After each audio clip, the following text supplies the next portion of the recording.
എല്ലാവർക്കും നമസ്കാരം. മറ്റൊരു ലൈവിലേക്ക് എല്ലാവർക്കും സ്വാഗതം. ചെറിയൊരു ഇടവേളയ്ക്ക് ശേഷം നമ്മൾ വീണ്ടും വന്നിരിക്കുകയാണ്. ഇന്ന് നമ്മൾ രാവിലെ മുതൽ കേട്ടുകൊണ്ടിരിക്കുന്ന ചില വാർത്തകൾ അത്ര ശുഭകരമായ വാർത്തകളല്ല. നമ്മുടെ നാട്ടിൽ ഉണ്ടാകുന്ന ചില വിഷയങ്ങളൊക്കെ നമ്മളെടുത്ത് പരിശോധിച്ച് കഴിയുമ്പോൾ ഒരു കാര്യം വീണ്ടും വീണ്ടും നമുക്ക് ഉറപ്പിച്ചു തരുന്നൊരു സംഗതിയാണ് ഇവിടെ ഉള്ളത്. അതായത് ഈ മതങ്ങളെ അത് വിമർശിക്കുന്നത് നിർത്താനുള്ള സമയം ഈ അടുത്തൊന്നും വരില്ല എന്നത് സംബന്ധിച്ച്, പ്രത്യേകിച്ച് ഇസ്ലാം എന്ന മതത്തെ. മറ്റു മതങ്ങളെ ആ രീതിയിൽ വിമർശിക്കേണ്ടതിൻ്റെ ആവശ്യകതയോ അതിനെക്കുറിച്ചുള്ള കാര്യങ്ങളോ അത് നമുക്ക് കാണുന്നത് ഇസ്ലാമിൻ്റെ ഏഴയലത്ത് എത്തില്ല എന്നതും കൂടിയാണ് നമുക്കിവിടെ ഉറപ്പിച്ചു തരുന്നത്, അല്ലെങ്കിൽ വീണ്ടും വീണ്ടും നമുക്ക് പ്രൂവ് ചെയ്ത് തന്നുകൊണ്ടിരിക്കുന്നത്.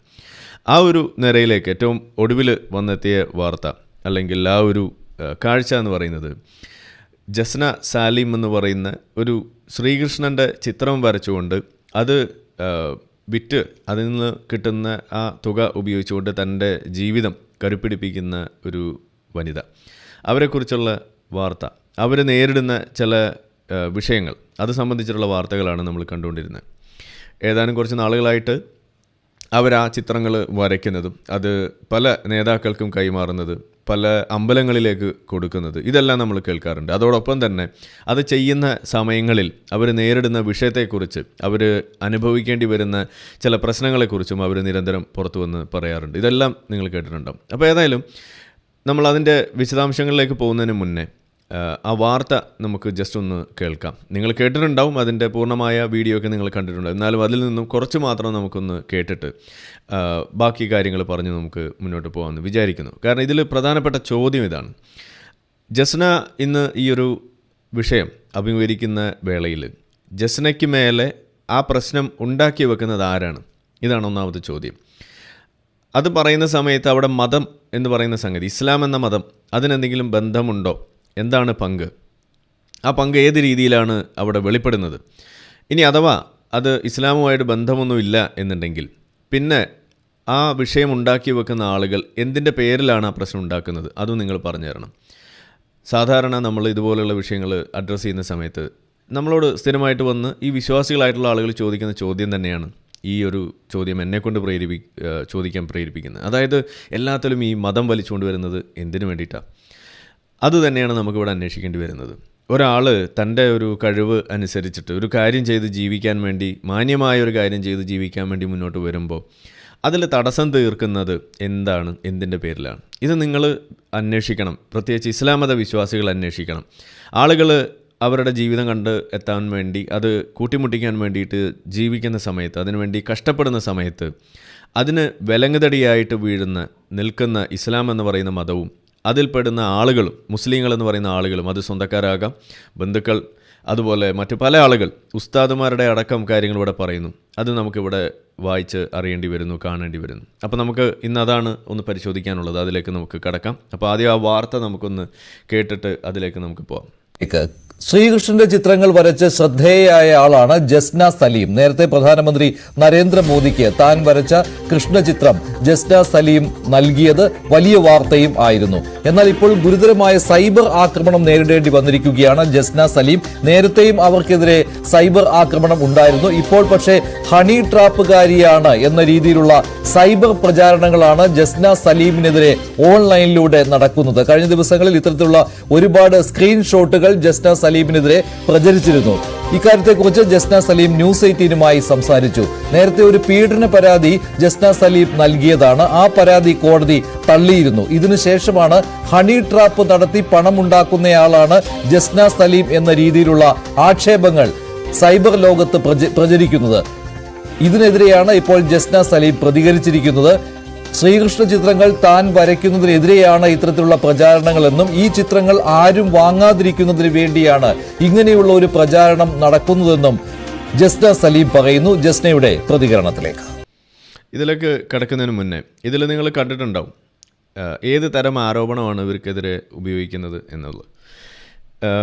നമ്മളൊരു കാര്യം ചെയ്യുമ്പോൾ, ഇപ്പോൾ എക്സ് മുസ്ലിം ആയിക്കൊണ്ട് ഇസ്ലാം മതത്തിനെ വിമർശിക്കുന്ന സമയത്താണെങ്കിലും ഇവരേറ്റവും കൂടുതൽ പടച്ചുവിടുന്ന ചില കഥകൾ, ഇതുപോലുള്ള കാര്യങ്ങളെന്ന് പറയുന്നത് ഇങ്ങനെയുള്ള പേഴ്സണലായിട്ടുള്ള കാര്യങ്ങൾ, അത് ഉള്ളതാകാം ഇല്ലാത്തതാകാം, എന്തു തന്നെയായാലും ഇവർ പറയുന്നത് കേട്ട് കഴിഞ്ഞാൽ അതുണ്ട് എന്ന് നാട്ടുകാർ വിശ്വസിക്കുമാറ് അത് അവതരിപ്പിച്ചുകൊണ്ട് ആ രീതിയിൽ ആളുകളെ വേട്ടയാടുന്ന ഒരു പരിപാടി, അതാണ് ഇവരുടെ സ്ഥിരം പരിപാടി എന്ന് പറയുന്നത്. അതിപ്പോൾ എക്സ് മുസ്ലിം എന്ന മേഖല അതിനകത്ത് നിൽക്കുന്ന സമയത്ത് ഞാൻ ഉൾപ്പെടെ ഫേസ് ചെയ്യുന്നൊരു വിഷയമാണ്. നമ്മൾ പിന്നെ അത് കാര്യമാക്കാറില്ല. ഇപ്പം എന്നോടൊക്കെ സ്ഥിരമായിട്ട് പറയുന്നത് ഭാര്യ ഇട്ടേച്ച് പോയി, ഒന്നാമത്തെ ഭാര്യ അങ്ങനെ പോയി, രണ്ടാമത്തെ ഭാര്യ ഇങ്ങനെ പോയി, അതുകൊണ്ട് ഫ്രസ്ട്രേഷൻ തീർക്കാൻ വേണ്ടിയിട്ട് പറയുന്നു എന്നും പറഞ്ഞിട്ടാണ് നമ്മുടെ പിന്നാലെ നടക്കുന്നത്. നമ്മളിവിടെ എങ്ങനെ ജീവിക്കണമെന്ന് വല്ല പിടിയുണ്ടോ അവർക്ക്?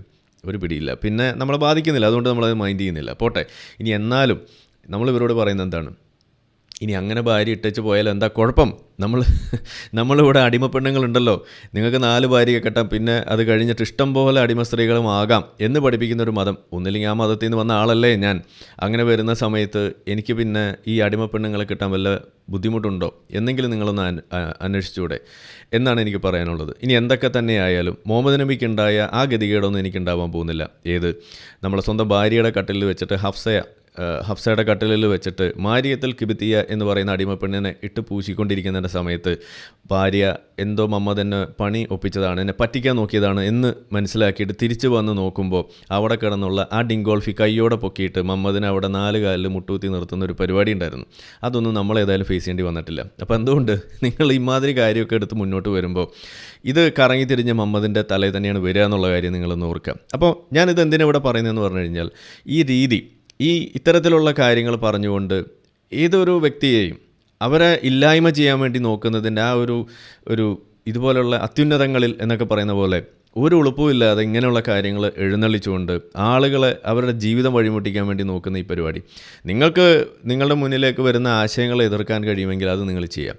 അതാണ് നിങ്ങൾ ചെയ്യേണ്ടത്. അതിന് പകരം ഇതുപോലുള്ള കാര്യങ്ങൾ ചെയ്തുകൊണ്ട് വരുമ്പോൾ സത്യത്തിൽ ഊക്ക് വാങ്ങിക്കുക നിങ്ങളുടെ ഇസ്ലാമും മുഹമ്മദും തന്നെയായിരിക്കും. പ്രത്യേകിച്ച് നമ്മുടെ അടുത്ത് വന്നു കഴിഞ്ഞാൽ അതിൽ ഒരു മയം ഉണ്ടാവില്ല എന്നുള്ള കാര്യം ഒന്ന് പറയാം. ഏതായാലും ഇവിടെ ജസ്ന സാലിം എന്ന് പറയുന്ന ഒരു വിശ്വാസിയാണ്. അവരേതായാലും ഇപ്പോൾ ഞാൻ ഈ പറഞ്ഞ കാര്യം നിങ്ങൾ കേൾക്കണമെന്നില്ല, നിങ്ങൾ വേണമെങ്കിൽ മ്യൂട്ട് ചെയ്തിട്ടോ സ്കിപ്പ് ചെയ്തിട്ടോ പോവാം കേൾക്കുകയാണ് എന്നുണ്ടെങ്കിൽ. പക്ഷേ വിശ്വാസികളോടത്ത് എനിക്ക് പറയാനുള്ളത്, നിങ്ങൾ ഈ പരിപാടി ചെയ്യുമ്പോൾ ആദ്യം നിങ്ങളുടെ മുഹമ്മദ് എന്താണ് ചെയ്തത് എന്നുള്ളതൊന്ന് അന്വേഷിക്കുന്നത് നല്ലതായിരിക്കും എന്നാണ് എനിക്കവിടെ പറയാനുള്ളത്.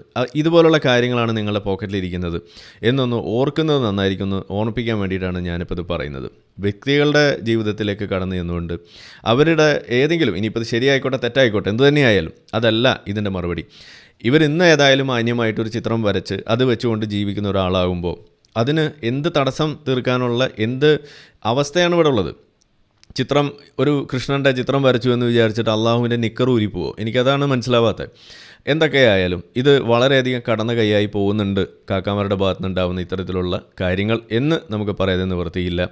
അങ്ങനെയുള്ള മുസ്ലിങ്ങളെ കാക്കാമാർ എന്ന് വിളിക്കുമ്പോൾ അത് മുസ്ലിങ്ങളെ തന്നെയാണെന്ന് വരുമ്പോൾ അവരെ നിങ്ങൾ എന്ത് പേരിട്ട് വിളിക്കും അത് നിങ്ങൾ തീരുമാനിക്കുക. തീവ്രവാദി ഒരു ചിത്രം വരച്ചാൽ അത് വരയ്ക്കരുത്, കൈക്ക് വെട്ടാൻ വേണ്ടി വരെ മുന്നോട്ട് വരുന്ന ആളുകൾ, അവരുടെ ജീവിതം വഴിമുട്ടിക്കാൻ വേണ്ടി വരുന്ന ആളുകൾ, അത് വരയ്ക്കാൻ പാടില്ല, ഇസ്ലാമികമായിട്ട് അത് അനുവദിക്കാൻ കഴിയില്ല എന്ന് പറയുന്ന ആളുകളെ നിങ്ങൾ എന്ത് പേരിട്ടിട്ടാണ് വിളിക്കുക? അതിനെ നിങ്ങൾ തീവ്രവാദി എന്ന് വിളിക്കുമോ? അതിനെ നിങ്ങൾ റാഡിക്കൽ മുസ്ലിം എന്ന് വിളിക്കുമോ? എന്ത് പേരിട്ടാണ് നിങ്ങൾ വിളിക്കുക? ഇതേ കാരണം കൊണ്ടാണ് നമ്മൾ പറയുന്നത് ഓരോ മുസ്ലിം വീടും അത് ഓരോ തീവ്രവാദ സംഘടന തന്നെയാണ് എന്ന് നമ്മൾ പറയേണ്ടതായിട്ട് വരുന്നത്. ഓരോ താലിബാനാണ് ഓരോ മുസ്ലിം വീടും. അതിൽ ആദ്യത്തെ ഇര എന്ന് പറയുന്നത് അവിടെയുള്ള മുസ്ലിങ്ങൾ തന്നെയാണ്, പ്രത്യേകിച്ച് സ്ത്രീകൾ, അതല്ലെങ്കിൽ ഇതുപോലെ മാറി ചിന്തിക്കുന്ന വ്യക്തികൾ, അതുമല്ല എന്നുണ്ടെങ്കിൽ എക്സ് മുസ്ലിങ്ങളായിട്ടുള്ള ആളുകൾ. ഇന്ന് മതം ഉപേക്ഷിക്കുന്ന ആളുകൾ അത് പുറത്ത് പറയാതെ ജീവിക്കുന്നതിൻ്റെ ഒരു പ്രധാന കാരണം ആ വീട് ഒരു തീവ്രവാദ സംഘടന ആയതുകൊണ്ട് തന്നെയാണ്. ഓരോ വീട്ടിലുള്ള താലിബാനികൾ കാരണം തന്നെയാണ് ഉമ്മാടെ വകയുള്ള താലിബാനിസം, വാപ്പാടെ വകയുള്ള താലിബാനിസം, സഹോദരങ്ങളുടെ ഭാഗമായിട്ടുള്ള താലിബാനിസം. ഇതാണ് അവിടെ നടക്കുന്നത്. ഇവിടെ ഇത് കേരളത്തിലായതുകൊണ്ട് മാത്രമാണ് ഇതൊരു ദുരഭിമാന കൊലയിലേക്ക് പോലും എത്താതെ ഇന്ന് ഇതുപോലെ ഇവർ ജീവിച്ചിരിക്കുന്നത് പോലും എന്നാണ് എനിക്ക് പറയാനുള്ളത്. ഇത് വേറെ എവിടെയെങ്കിലും ആയിരുന്നു എന്നുണ്ടെങ്കിൽ, ഇപ്പോൾ ഇറാനിലായിരുന്നു എന്നുണ്ടെങ്കിൽ എന്തായിരിക്കും സംഭവിക്കാമെന്ന് നിങ്ങൾ ആലോചിക്കൂ. അഫ്ഗാനിസ്ഥാനിലായിരുന്നു എന്നുണ്ടെങ്കിൽ എന്തായിരിക്കും ഇവർക്ക് സംഭവിക്കാമെന്നൊന്ന് ആലോചിച്ച് നോക്കൂ. പാകിസ്ഥാനിലായിരുന്നു എന്നുണ്ടെങ്കിൽ എന്തായിരിക്കും സംഭവിക്കാമെന്ന് നിങ്ങൾ ആലോചിച്ച് നോക്കൂ. ഇതുപോലെ ഏത് അറബ് രാഷ്ട്രങ്ങളിൽ അല്ലെങ്കിൽ ഇസ്ലാമിക രാഷ്ട്രങ്ങളായിരുന്നു എന്നുണ്ടെങ്കിൽ എന്തായിരിക്കും സംഭവിക്കുക? കാരണം ഇങ്ങനെയുള്ള കാര്യങ്ങൾ ചെയ്തതിൻ്റെ പേരിൽ ഒരു മതം അനുഷ്ഠിക്കുന്ന ബാപ്പാക്ക് അല്ലെങ്കിൽ സഹോദരന് ഇതുപോലെയുള്ള ആളുകളെ കൊന്നു തള്ളാൻ പോലുമുള്ള നിയമം അത് അനുകൂലമാക്കി വെക്കുന്ന ഒരു മതമാണ് ഇസ്ലാം എന്ന് പറയുന്നത്. പക്ഷേ നമ്മുടെ നാട്ടിൽ അത് ചെയ്തു കഴിഞ്ഞാൽ അവിടെ ഉണ്ടേന്ന് കിടക്കേണ്ടി വരും എന്നുള്ള ഒരൊറ്റ കാരണം കൊണ്ട് മാത്രമാണ് ആ നിയമം അവർ പ്രയോഗിക്കാത്തത്. അത് പ്രയോഗിക്കാനുള്ള ഒരു അവസ്ഥ അത് നിലവിൽ മതം വെച്ച് നീട്ടുന്നുണ്ട്. അതുകൊണ്ട് മുസ്ലിങ്ങളായിട്ടുള്ള ആളുകൾ നിങ്ങളുടെ കയ്യിലിരിക്കുന്ന മതത്തിൻ്റെ തനിക്കുണം അത് ഇതാണ് എന്നുള്ളത് തിരിച്ചറിയാനുള്ളൊരു വഴിയായിട്ട് ഇത് നിങ്ങൾ ഉപയോഗിക്കണം എന്ന് തന്നെയാണ് ഞാനിവിടെ പറഞ്ഞു വെക്കുന്നത്. ബാക്കി വാർത്ത അവർ പറയുന്നത് നമുക്കൊന്ന് കേൾക്കാം. സോഷ്യൽ മീഡിയയിൽ കുറച്ച് ദിവസങ്ങളായിട്ട് വരുന്നൊരു സംഭവമാണ്. ഞാൻ ഹണി ട്രാപ്പിൽ അംഗമാണ്, ഞാൻ പലരുടെയും പേരിൽ കേസ് കൊടുത്തു എന്നുള്ളതൊക്കെ ആയിട്ട് വരുന്നത്. ഞാൻ കേസ് കൊടുത്തിട്ടുണ്ട്, പല സാഹചര്യങ്ങൾ എനിക്ക് വന്ന ബുദ്ധിമുട്ടുകൾ കേസ് കൊടുത്തിട്ടുണ്ട്. ഞാനൊരു ചിത്രം വരച്ചതിന്റെ പേരിൽ മക്കളെ മാനവും എല്ലാം പോയിട്ട് ഞാൻ ആ തൊഴിലും കൊണ്ട് മുമ്പോട്ട് പോകണം. ഞാൻ എങ്ങനെയാ ഹണി ട്രാപ്പുകാരിയായത്? വേറെ കേസ് കൊടുത്തു എന്നാണ്. ഈ കോടതിന്റെ ഒരു സൈറ്റ് ഉണ്ടല്ലോ, ആ സൈറ്റ് കയറിയാൽ കേസ് എന്താണ്, പ്രതി കൊടുത്തത് എന്താ, വാദി കൊടുത്തത് എന്താ, എല്ലാ ഡീറ്റെയിലും അതിൽ കിട്ടൂലേ. പിന്നെ എന്തുകൊണ്ട് ഇവർ ഇതൊന്നും ചെയ്യാണ്ട് എന്നെ കുറ്റപ്പെടുത്താൻ വരുന്നുണ്ട്? എനിക്ക് ആരുമില്ല പറയാന്. ഞാൻ കൂട്ടുകാരെടുത്തൊക്കെ ഒന്നിനും പോലെ ആര് വയ്യ എങ്ങനെയാ ചതി വരിക എന്ന് പറയാൻ പറ്റൂല. ഞാൻ ആകെ ചെയ്യുന്ന ഒരു തെറ്റ്, എനിക്കൊരു തൊഴിൽ കിട്ടിയപ്പോ അത് മുറുകെ പിടിച്ചു എന്നുള്ളതാണ്. അതിൽ ഇപ്പം സത്യം പറയാച്ച മാനം വരെ പോയി.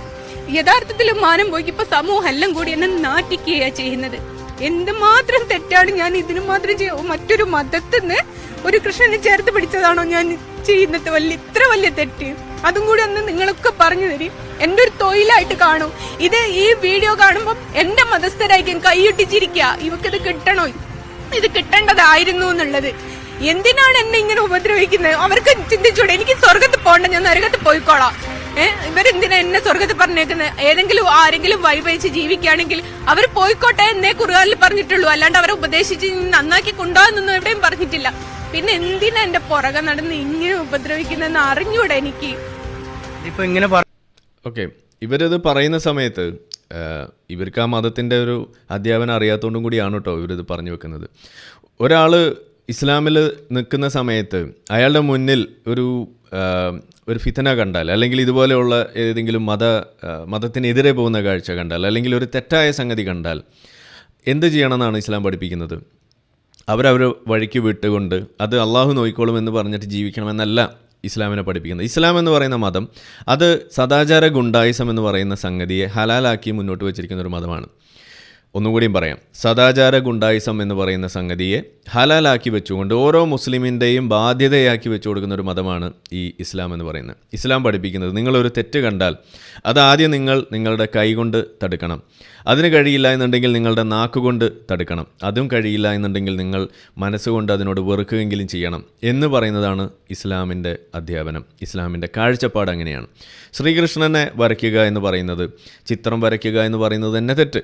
കാരണം എന്താണ്? ജീവനുള്ള ഒരു വസ്തുവിനെയാണ് അവിടെ വരയ്ക്കുന്നത്. ജീവനുള്ള വസ്തുവിനെ വരയ്ക്കുക, അത് ക്ലേ മോഡലിംഗ് നടത്തുക എന്നൊക്കെ പറയുന്നത് വളരെ തെറ്റായിട്ടുള്ള കാര്യമായിട്ടാണ് ഇസ്ലാം പഠിപ്പിക്കുന്നത്. അത് ശിർക്ക് പ്രോത്സാഹിപ്പിക്കുന്ന സംഗതിയാണ്, കുഫറിലേക്കാണ് അത് എത്തുക എന്നാണ് ഇസ്ലാമിൻ്റെ കാഴ്ചപ്പാട്. അങ്ങനെ വരുന്ന സമയത്താണ് ഒരു ദൈവത്തിൻ്റെ ചിത്രം തന്നെ വരയ്ക്കുക എന്ന് പറഞ്ഞു കഴിഞ്ഞാൽ കൂനിന്മേൽ കുരു എന്നൊക്കെ പറയുന്ന പോലെ, കല്ലുമക്കായ എന്നൊക്കെ പറയുന്ന പോലെ ഷിർക്കിൻ്റെ മുകളിലുള്ള ഷിർക്ക് എന്ന് വേണമെങ്കിൽ നമുക്ക് പറയാം. അതായത് ഡബിൾ ഷിർക്ക് എന്ന് പറയാം. ഒന്നൊരു ദൈവത്തിൻ്റെ പടം, പിന്നെ പടം. അപ്പോൾ അങ്ങനെയുള്ളൊരു സാഹചര്യം വരുമ്പോൾ തീർച്ചയായിട്ടും അതിനകത്ത് ഒരു താലിബാനിസം ഉടലെടുക്കും. അതിനെതിരെ എന്താണ് ആ താലിബാനിസം? ചിത്രം വരയ്ക്കാൻ പാടില്ല എന്ന് പറയും. ആ പറയുന്നതിൻ്റെ ഭാഗമായിട്ട് ആദ്യം ആ വരയ്ക്കുന്നത് തടയാൻ വേണ്ടിയിട്ടുള്ള പണി നോക്കും. അതിൻ്റെ ഭാഗമാണ് ഈ വരയ്ക്കുന്ന വ്യക്തി അധിക്ഷേപം നടത്തിയിട്ടാണെങ്കിലും, അതുമല്ല എന്നുണ്ടെങ്കിൽ ഇതുപോലെ മറ്റു രീതിയിൽ ഫിസിക്കലി ഹെക്കിൾ ചെയ്യുന്ന രീതിയിൽ കാര്യങ്ങൾ ചെയ്തു വെക്കുന്നത് നമ്മളിവിടെ കണ്ടുകൊണ്ടിരിക്കുന്നത്. ഇത് ഒരു ഒന്നാമത്തെ ഇസ്ലാമിൻ്റെ അധ്യാപനം, സ്റ്റെപ്പ് 1 എന്ന് പറയുന്നത് അത് തന്നെയാണ്, അല്ലെങ്കിൽ സ്റ്റേജ് 1 എന്ന് പറയുന്നത് അതാണ്. ഇനി എന്താണ് സ്റ്റേജ് 2? സ്റ്റേജ് 2 എന്ന് പറയുന്നതാണ് തെറിവിളി എന്ന് പറയുന്നത്. അതാരാ ചെയ്തിരിക്കുന്നത്? അതും ഇവരുടെ തന്നെ വീട്ടുകാരാണ്. അവരുടെ സ്വന്തം വീട്ടുകാർ ചെയ്യുന്നു. അവരുടെ ആങ്ങള ചെയ്തു എന്ന് പറയുന്നത്. നമുക്കതിൻ്റെ ഒരു വാർത്ത ഇവർ പണ്ട് ഇത് സംബന്ധിച്ചിട്ട് വന്നത് നമുക്കൊന്ന് വായിക്കാം. അതിൽ നിങ്ങൾക്ക് വായിക്കാം. ഇവരത് ഒരു ലോങ് വീഡിയോ ഇതിൽ വരുന്നതിൽ അത് വിശദമായിട്ട് പറയുന്നുണ്ട്. ഇതിലും നമുക്കത് കേൾക്കാം. അവിടെ ഉപയോഗിക്കുന്നത് തെറി അധിക്ഷേപം, തെറി അഭിഷേകം, ഇത് തന്നെയാണ് അവിടെ നടന്നുകൊണ്ടിരിക്കുന്നത്. അത് ഇസ്ലാമിൻ്റെ വിശ്വാസികൾ എന്ന് പറയുന്ന ആളുകൾ, വിശ്വാസികളായിട്ടുള്ള സാധാരണ മോഡറേറ്റ് മുസ്ലിംസ് എന്നൊക്കെ നിങ്ങൾ വിളിക്കുന്ന ആളുകൾ പോലും ഇവരുടെ ഇൻബോക്സിൽ കടന്ന് ചെന്നുകൊണ്ട് ഇവർ ഇൻസ്റ്റാഗ്രാമിൽ ഇവർക്കൊരു പേജുണ്ട്. ആ പേജിന് ജസ്ന സാലിം എന്ന് തന്നെയാണ് അതിൻ്റെ പേജ്, നിങ്ങൾക്ക് നോക്കാം. ആ പേജിനകത്ത് അവർ ഓർഡർ കൊടുക്കുന്നതിന് വേണ്ടിയിട്ടൊരു ഫോൺ നമ്പർ വെച്ചിട്ടുണ്ട്, ഒരു വാട്സപ്പ് നമ്പർ. അതിൽ നിങ്ങൾക്ക് അവരുടെ ആ ഇതെടുത്തുകൊണ്ട് നിങ്ങൾക്ക് ഈ ചിത്രം ആവശ്യമാണെന്നുണ്ടെങ്കിൽ അവർക്ക് മെസ്സേജ് അയച്ച് അവർ സാധനം നിങ്ങൾക്ക് വീട്ടിലെത്തിക്കും. ഇതായിരിക്കും അവരവിടെ ചെയ്തു വരുന്നത്. ആ നമ്പറിലേക്ക്, അതിനുവേണ്ടി വെച്ചിരിക്കുന്ന നമ്പറിലേക്ക് പോലും തെറി മെസ്സേജ് അയക്കുന്ന പരിപാടിയാണ് ഇന്ന് നമ്മളെ കാക്കമാർ ചെയ്തുകൊണ്ടിരിക്കുന്നത്. ഇതിനെ നിങ്ങൾ എന്താ ഇതിനെ നമ്മൾ പറയേണ്ടത്? ഒരാൾ ആ ചിത്രം വരച്ചു എന്നുള്ളതിൻ്റെ പേരിൽ എന്താണ് ഇവിടെ ഇസ്ലാമിനുണ്ടാകാൻ പോകുന്ന കോട്ടമെന്നാണ് നിങ്ങൾ പറഞ്ഞു വെക്കുന്നത്? ഇനി അങ്ങനെ പോയി തെറി വിളിച്ചാൽ ഇസ്ലാമിന് എന്ത് മേന്മയുണ്ടാകുമെന്നാണ് നിങ്ങൾ പറഞ്ഞു വെക്കുന്നത്? രണ്ടായാലും നിങ്ങൾ ചെയ്തു വെക്കുന്നത് വഴി ഇവിടെ സംഭവിക്കാൻ പോകുന്നത്, ഒന്ന്, ഇവരുടെ തന്നെ വിശ്വാസം നഷ്ടപ്പെടുന്ന ഒരു അവസ്ഥയിലേക്കാണ് നിങ്ങൾ കാര്യങ്ങൾ കൊണ്ടെത്തിക്കുക.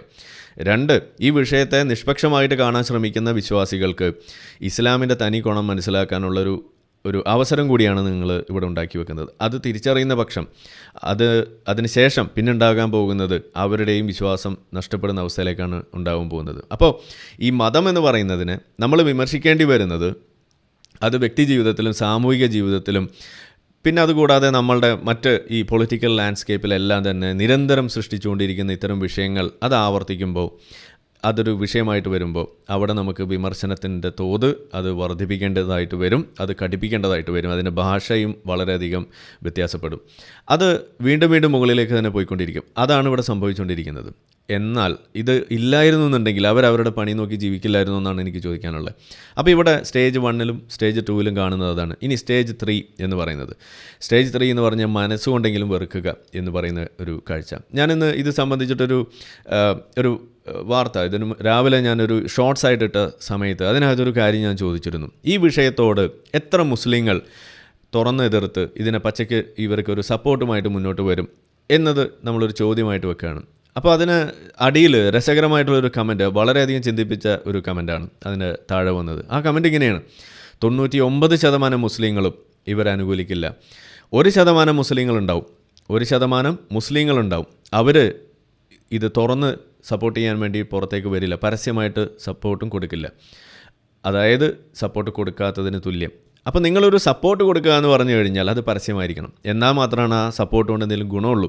അതല്ലാതെ നിങ്ങൾ മനസ്സുകൊണ്ട് സപ്പോർട്ട് ചെയ്തിട്ടോ നിങ്ങൾ ഒളിച്ചും പാത്തിരുന്ന് ഇങ്ങനെ ദുആ ചെയ്തുകൊണ്ടിരുന്നുകൊണ്ടൊന്നും കാര്യമില്ല. നിങ്ങളുടെ തൊട്ടടുത്തിരിക്കുന്ന മുസ്ലിം ഇവർക്കെതിരെ സംസാരിക്കുന്നു, അവരെ കൈകാര്യം ചെയ്യാൻ വേണ്ടി നോക്കുന്നവനാണെങ്കിൽ, അതല്ലെങ്കിൽ വായ കൊണ്ട് തെറി പറഞ്ഞിട്ട് ഇവരെ എതിർക്കാൻ നോക്കുന്ന ആളാണ് എന്നുണ്ടെങ്കിൽ, ഒരു മുസ്ലിം ആണെന്നുണ്ടെങ്കിൽ, അത് തടയാനെങ്കിലും നിങ്ങളെക്കൊണ്ട് സാധിക്കണം.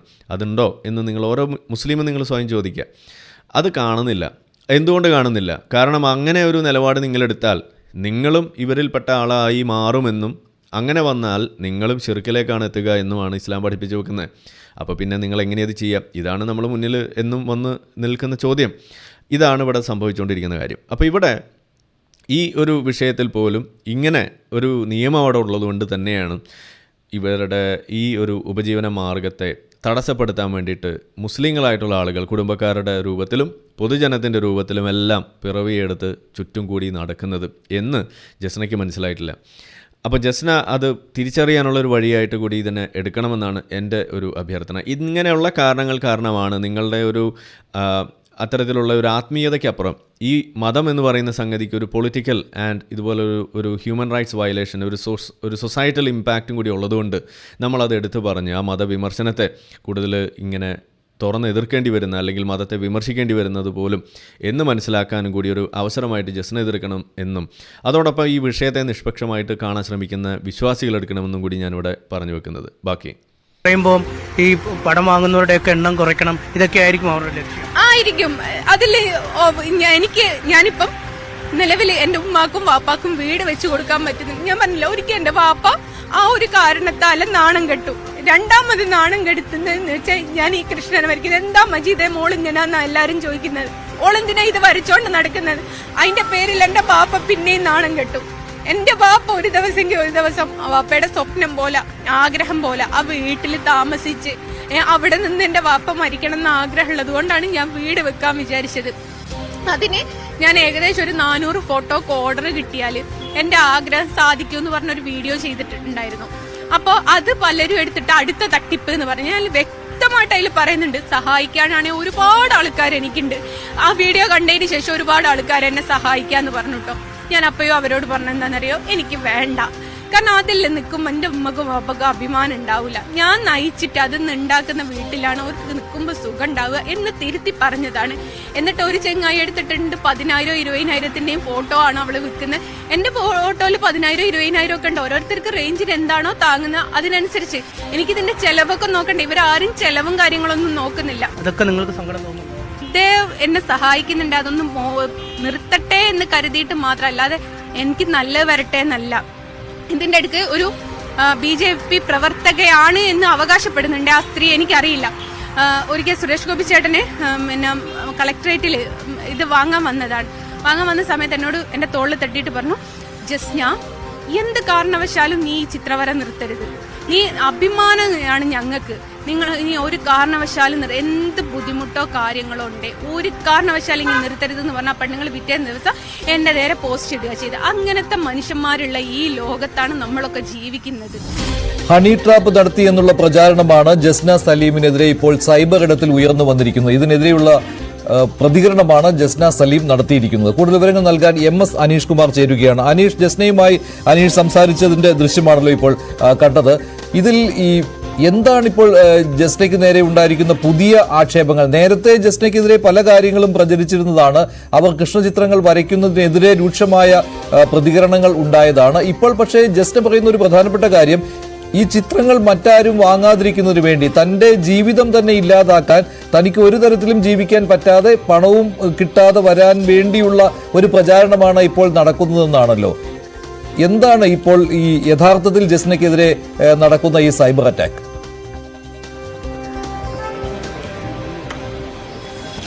മഞ്ജുഷ്, ഏതാനും വർഷങ്ങൾക്ക് മുമ്പ് ജസ്ന സലീം ഒരു യുവാവിനെതിരെ ഒരു പരാതി നൽകിയിരുന്നു. തന്നെ അപമാനിച്ചതുമായി ബന്ധപ്പെട്ട പരാതിയായിരുന്നു നൽകിയത്. ആ പരാതിയിൽ അടുത്തിടെ കോഴിക്കോട് കോടതിയിൽ നിന്നും ജസ്നയ്ക്ക് പ്രതികൂലമായ ഒരു വിധി ലഭിക്കുന്നു. അത് തെളിവുകൾ ഇല്ലാതെയാണ് ആ കേസ് തള്ളുന്നതെന്ന് കോടതി പറയുകയും ചെയ്യുന്നു. പക്ഷേ ഈ കേസുമായി ബന്ധപ്പെട്ട് ഈ കേസ് തള്ളിപ്പോയതുകൊണ്ട് തന്നെ ജസ്ന ഇത്തരത്തിൽ മറ്റുള്ളവർക്കെതിരെ ആ കേസ് കൊടുത്ത ശേഷം അവരെ ഹണി ട്രാപ്പിൽ പെടുത്തുന്നു. പണം നൽകിയില്ലെങ്കിൽ പിന്നീട് അവർക്കെതിരെ കേസ് കൊടുക്കുന്ന രീതിയിലുള്ള ഒരു ഇടപെടലുമായി മുന്നോട്ട് പോകുന്നു എന്ന തരത്തിലുള്ള പ്രചാരണമാണ് സമൂഹ മാധ്യമങ്ങളിൽ കഴിഞ്ഞ ഏതാനും ദിവസങ്ങളായി വരുന്നത്. വാട്സാപ്പുകളിലും ഫേസ്ബുക്ക് ഗ്രൂപ്പുകളിലുമൊക്കെ ഇത്തരത്തിലുള്ള സ്ക്രീൻഷോട്ടുകളും ഇതേക്കുറിച്ചുള്ള ലേഖനങ്ങളുമൊക്കെ പരക്കുന്ന ഒരു സാഹചര്യമുണ്ട്. അത് പൂർണ്ണമായും തന്നെ ലക്ഷ്യമിട്ട് ചില കേന്ദ്രങ്ങളിൽ നിന്ന് നടത്തുന്നതാണ് എന്നാണ് ഇവർ പറയുന്നത്. ഒപ്പം ഈ കുറ്റവിമുക്തനായ യുവാവും ഇത്തരം ആക്ഷേപങ്ങൾക്കും ആരോപണങ്ങൾക്കും പിന്നിലുണ്ട് എന്നും അവർ വ്യക്തമാകുന്നു. ഈ കേസിൽ തന്റെ വാദമുഖങ്ങൾ പൂർണ്ണമായും കോടതിയിൽ ഫലിപ്പിക്കാൻ പ്രോസിക്യൂഷന് കഴിഞ്ഞില്ല. താൻ നൽകിയ വിവരങ്ങൾ പൂർണ്ണമായി തന്നെ അത് കോടതിയിൽ എത്തിക്കാൻ പ്രോസിക്യൂഷന് കഴിഞ്ഞില്ല എന്നൊരു ആക്ഷേപവും ഇവർ മുന്നോട്ട് വയ്ക്കുന്നുണ്ട്. എന്തായാലും പടങ്ങൾ വിറ്റ്, കൃഷ്ണന്റെ ചിത്രങ്ങൾ വരച്ച് അത് വിറ്റാണ് ഇവർ ജീവിക്കുന്നത്. പ്രത്യേകിച്ചും ഇസ്ലാം മതവിശ്വാസിയായ ഒരു യുവതി കൃഷ്ണന്റെ ചിത്രങ്ങൾ വരയ്ക്കുന്നു എന്നത് വലിയ അത്ഭുതമായിരുന്നു, കൗതുകമായിരുന്നു ആദ്യഘട്ടത്തിൽ ഉണ്ടാക്കിയത്. നമുക്കറിയാം, സുരേഷ് ഗോപിയുടെ മകളുടെ വിവാഹത്തിന് ഗുരുവായൂരിൽ എത്തിയ പ്രധാനമന്ത്രി നരേന്ദ്രമോദിക്ക് പോലും ആ പടം നേരിട്ട് സമ്മാനിക്കാൻ ജസ്നയ്ക്ക് കഴിയുകയും ചെയ്തിരുന്നു. നൂറുകണക്കിന് ആളുകളാണ് രാജ്യത്തിന് പുറത്തു നിന്നുമൊക്കെയായി ജസ്നയ്ക്ക് ചിത്രങ്ങൾ വരയ്ക്കാൻ ഓർഡറുകൾ നൽകുകയും അത് പല തരത്തിലുള്ള ശ്രേണിയിലുള്ള തുകയ്ക്ക് ജസ്ന വരച്ചു നൽകുകയും ചെയ്തിരുന്നത്. അത്തരത്തിലൊരാൾ ഹണി ട്രാപ്പിന്റെ അംഗമാണ്. ഇവർ ഹണി ട്രാപ്പിൽ കിടത്തിയ ആളുകളെ കെണിയിലാക്കുന്നു എന്ന് പറയുമ്പോൾ അവരുടെ ഒരു സദാചാര ഭാഗത്തുള്ള ഒരു വീഴ്ച, സദാചാര ഭംഗം വന്നുവെന്ന് ഇവരിൽ വിശ്വസിക്കുന്ന കുറച്ചു പേരെങ്കിലും ചിന്തിക്കും. പ്രത്യേകിച്ചും കൃഷ്ണന്റെ ചിത്രങ്ങളൊക്കെ വരച്ച് ജീവിക്കുന്ന ഒരാളെന്ന നിലയിൽ ആ കച്ചവടത്തെയും ദോഷകരമായി ബാധിക്കും എന്നാണ് അവർ പറയുന്നത്. എന്തായാലും ഇക്കാര്യങ്ങളൊക്കെ ചൂണ്ടിക്കാട്ടിയാണ് അവർ അക്ഷരാർത്ഥത്തിൽ പ്രതിസന്ധിയിലാണ് എന്ന് കരഞ്ഞുകൊണ്ട് നമ്മളോട് പറയുന്നത്. എന്തായാലും ഈ സൈബർ ആക്രമണങ്ങളുടെ ഒരു നിജസ്ഥിതി വെളിപ്പെടുത്തുകയാണ് ജസ്ന നമ്മൾക്ക് നൽകിയ അഭിമുഖത്തിലൂടെ ചെയ്തിരിക്കുന്നത്. മഞ്ജുഷ്, ഇതിന് ഇപ്പോൾ എന്തെങ്കിലും ഒരു നിയമ നടപടി ജസ്ന ആലോചിക്കുന്നുണ്ടോ? അവർ തന്നെ എന്ത് ചെയ്യണം എന്നറിയാതെ പകച്ചു നിൽക്കുന്ന ഒരു സമയമാണല്ലോ ഇത്.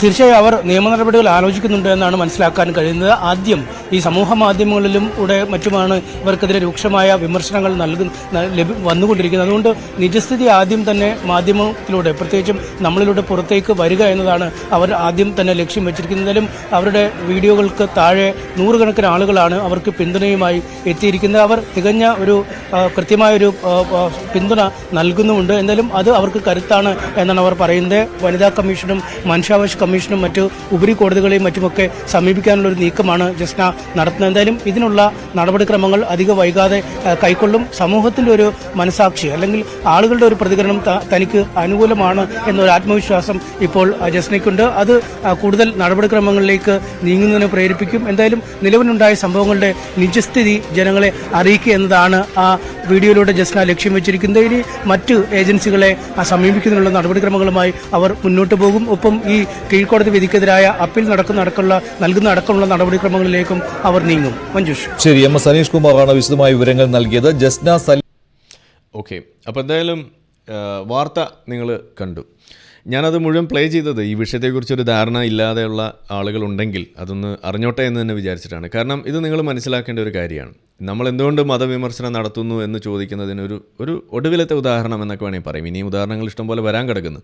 ഇതൊന്നും ഈ അടുത്തൊന്നും തീരാൻ പോകുന്നില്ല. കാരണം ഒരഞ്ഞ് ഒരുപാട് തീരാനുള്ളൊരു മതമാണ് ഈ ഇസ്ലാം എന്ന് പറയുന്ന മതം. ഇസ്ലാമിന് കൊമ്പുണ്ടോ എന്ന് ചോദിച്ചു കഴിഞ്ഞാൽ കൊമ്പ് മാത്രമല്ല, വേറെ മേലാസകലം മുള്ള് വെച്ചിട്ടുള്ളൊരു മതം തന്നെയാണ് ഇസ്ലാം എന്ന് പറയുന്നത്. അപ്പോൾ അതുകൊണ്ട് ഒരുപാട് പറയേണ്ടിയിരിക്കുന്നു എന്ന് തന്നെയാണ്. അപ്പോൾ ഈ ഒരു വിഷയത്തിൽ നമുക്ക് ചില ഒരൊറ്റ വാർത്ത മാത്രം ഞാൻ ഇതൊന്നും എടുത്ത് നോക്കുകയാണ്. ഇതിൽ നിങ്ങളൊരു കാര്യം ശ്രദ്ധിക്കേണ്ടത്, ഈ വിഷയം മാത്രമല്ല, ഇതുപോലെ സമാനമായ വിഷയങ്ങൾ വരുന്ന സമയത്ത് അത് റിപ്പോർട്ട് ചെയ്യാൻ ഇവിടുത്തെ പ്രധാനപ്പെട്ട മാധ്യമങ്ങളൊന്നും മുന്നോട്ട് വരുന്നില്ല എന്നുള്ളതും കൂടി നമ്മളിവിടെ കാണേണ്ട ഒരു കാഴ്ചയാണ്. എന്നാൽ അത് പറയുന്നത് അതിലെ വിഷയങ്ങൾ അതേപോലെ അവതരിപ്പിക്കാൻ വേണ്ടി മുന്നോട്ട് വരുന്ന മാധ്യമങ്ങൾ, അത് ഇപ്പോൾ ജന്മഭൂമി ആയാൽ, ഇപ്പോൾ ന്യൂസ് 18 ആയാൽ, ഇതുപോലുള്ള ചില മീഡിയ മാത്രമാണ് മുന്നോട്ട് വരുന്നത് നമുക്ക് കാണാൻ സാധിക്കുന്ന പോലും. അങ്ങനെ വന്നു കഴിയുമ്പോൾ അവരെ മുഴുവൻ വലതുപക്ഷം എന്ന് പറഞ്ഞുകൊണ്ട്, അല്ലെങ്കിൽ സംഘി എന്ന് പറഞ്ഞുകൊണ്ട് അങ്ങ് ഒതുക്കാനും ഇവർക്ക് സാധിക്കുന്നു. ഏത് രീതിയിലാണ് ഈ ഇസ്ലാമിൻ്റെ അത്തരത്തിലുള്ള ഒരു വളരെ ദുഷിച്ച പരിപാടി ഇവിടെ നടന്നുകൊണ്ടിരിക്കുന്നത്, അത് എങ്ങനെയാണ് ആളുകളെ തെറ്റിദ്ധരിപ്പിക്കുന്നത്, മാനിപ്പുലേറ്റ് ചെയ്യുന്നത് എന്നൊക്കെ നിങ്ങൾക്ക് ഇവിടെ കാണാൻ സാധിക്കുകയാണ്. ഏതായാലും ഈ വിഷയം സംബന്ധിച്ച് ഫെബ്രുവരി 18 വന്നൊരു വാർത്ത, അത് നമുക്കിവിടെ ജസ്റ്റ് ഒരു കാര്യം കാണാൻ വേണ്ടിയിട്ട് ഇതൊന്ന് നോക്കുകയാണ്. ഇത് ജന്മഭൂമിയിൽ വന്നാണ്. ജസ്ന, ഞാൻ ഈ കാര്യങ്ങൾ അവരിൽ നിന്ന് നേരിട്ട് അറിയുന്നതിന് വേണ്ടിയിട്ട് ഇവരെ കോൺടാക്ട് ചെയ്യാൻ വേണ്ടി ശ്രമിക്കാൻ തുടങ്ങിയിട്ട് നാളുകളായി. ഞാൻ അവർക്ക് മെസ്സേജ് അയച്ചിട്ട് അവർ കണ്ടിട്ടില്ല. അപ്പോൾ ഇത് കാണുന്നുണ്ട് എങ്കിൽ നിങ്ങൾ ഒന്ന് അത് ആക്സെപ്റ്റ് ചെയ്തിട്ട്, ആ ഇൻവിറ്റേഷൻ ഒന്ന് ആക്സെപ്റ്റ് ചെയ്തിട്ട് നമ്മളുടെ ചാനലിൽ വന്ന് നിങ്ങൾക്ക് പറയാനുള്ള കാര്യങ്ങളൊന്ന് പറയണം. പ്രത്യേകിച്ച് ഈ ഒരു വിഷയം, നിങ്ങൾ ഈ ചിത്രം അതും ഒരു ദൈവത്തിൻ്റെ ചിത്രം വരയ്ക്കാൻ വേണ്ടി തിരഞ്ഞെടുത്ത് അത് മുന്നോട്ട് വന്നപ്പോൾ, ഒരു മുസ്ലിം വിശ്വാസിനിയായിരിക്കെ അതിനുവേണ്ടി ഇറങ്ങി തിരിച്ചപ്പോൾ നിങ്ങൾ നേരിട്ടിട്ടുള്ള ദുരനുഭവങ്ങൾ അതെന്തൊക്കെയാണ് എന്നുള്ളത് നമുക്കൊന്ന് അറിയേണ്ടിയിരിക്കുന്നു. അതുമാത്രമല്ല, അവരുടെ വീട് നയിച്ചുണ്ടാക്കുന്ന ഒരു വനിത കൂടിയാണ് എന്നും കൂടി വരുമ്പോൾ പല കാര്യങ്ങളും നമുക്കിവിടെ ചോദിച്ചറിയേണ്ടതായിട്ട് വരും. പ്രത്യേകിച്ച് ഈ നമ്മൾ സാധാരണ പറയാറുള്ള ചില നിയമങ്ങളുണ്ട് ഇസ്ലാമിൽ, ഇദ്ദ പോലെയുള്ള നിയമങ്ങൾ. എങ്ങനെയായിരിക്കും ഇവരത് പാലിക്കേണ്ടി വരിക എന്നുള്ളതിനെക്കുറിച്ച്. കാരണം നമ്മൾ സാധാരണ എന്താ പറയാറ്, സ്ത്രീകൾക്ക് ഇദ്ദയുണ്ട്, ഭർത്താവ് മരിച്ചാൽ എന്ന് നമ്മൾ പറയും. അതിന് കാരണം പറയുന്നത് എന്താണ്, ഭാര്യ മരിച്ചാൽ പുരുഷന് ഇദ്ദയുണ്ടോ എന്ന് ചോദിക്കുമ്പോൾ ഇല്ല. കാരണം എന്താണ്, പുരുഷനാണ് ജോലിയൊക്കെ പുറത്ത് നോക്കി പോയി ചെയ്തു വരുന്ന ആൾ. അപ്പോൾ പുരുഷൻ വീട്ടിലിരുന്ന് കഴിഞ്ഞാൽ അവിടെ കഞ്ഞി പുകയില്ല. അതാണ് ഇവർ പറയുന്ന റീസൺ. അങ്ങനെ നോക്കുകയാണെന്നുണ്ടെങ്കിൽ ഇപ്പോൾ ഇവരുടെ വീട്ടിൽ ഈ കാര്യങ്ങളൊക്കെ നോക്കുന്നത് ഒരു സ്ത്രീയാണ്, ഈ ജസ്ന എന്ന് പറയുന്ന സ്ത്രീയാണ്. ഇവർക്ക് എന്തെങ്കിലും ഇതുപോലെ ഒരു അവസ്ഥ വരുമ്പോൾ ഇവർ ഇരിക്കേണ്ടി വരുമോ എന്നുള്ളത് എൻ്റെ ഒരു കാര്യമായൊരു സംശയം തന്നെയാണ്. അത് ഇവരിലൂടെ തന്നെ നമുക്കൊന്ന് ചോദിച്ചറിയേണ്ടിയിരിക്കുന്നു എന്നൊക്കെ പണ്ട് ഞാൻ വിചാരിച്ചായിരുന്നു. ഈ ഒരു അവസരത്തിൽ ഇനിയിപ്പോൾ അത് ചോദിക്കുന്നത് ശരിയാണോ എന്നറിയില്ല. എന്തായാലും ഇതൊക്കെ നമ്മുടെ മനസ്സിലൂടെ വന്നിട്ടുള്ളൊരു കാര്യമാണ്. എന്തായാലും ഈ ഒരു വിഷയത്തിൽ ചില കാര്യങ്ങൾ നമ്മളൊന്ന് ഓർക്കേണ്ടി വരികയാണ്. ജസ്ന സലീം തൻ്റെ ജീവിതത്തിൽ ആദ്യം വരച്ച പടം വെണ്ണയുണ്ണുന്ന സാക്ഷാൽ ഉണ്ണിക്കണ്ണൻ്റെതാണ്.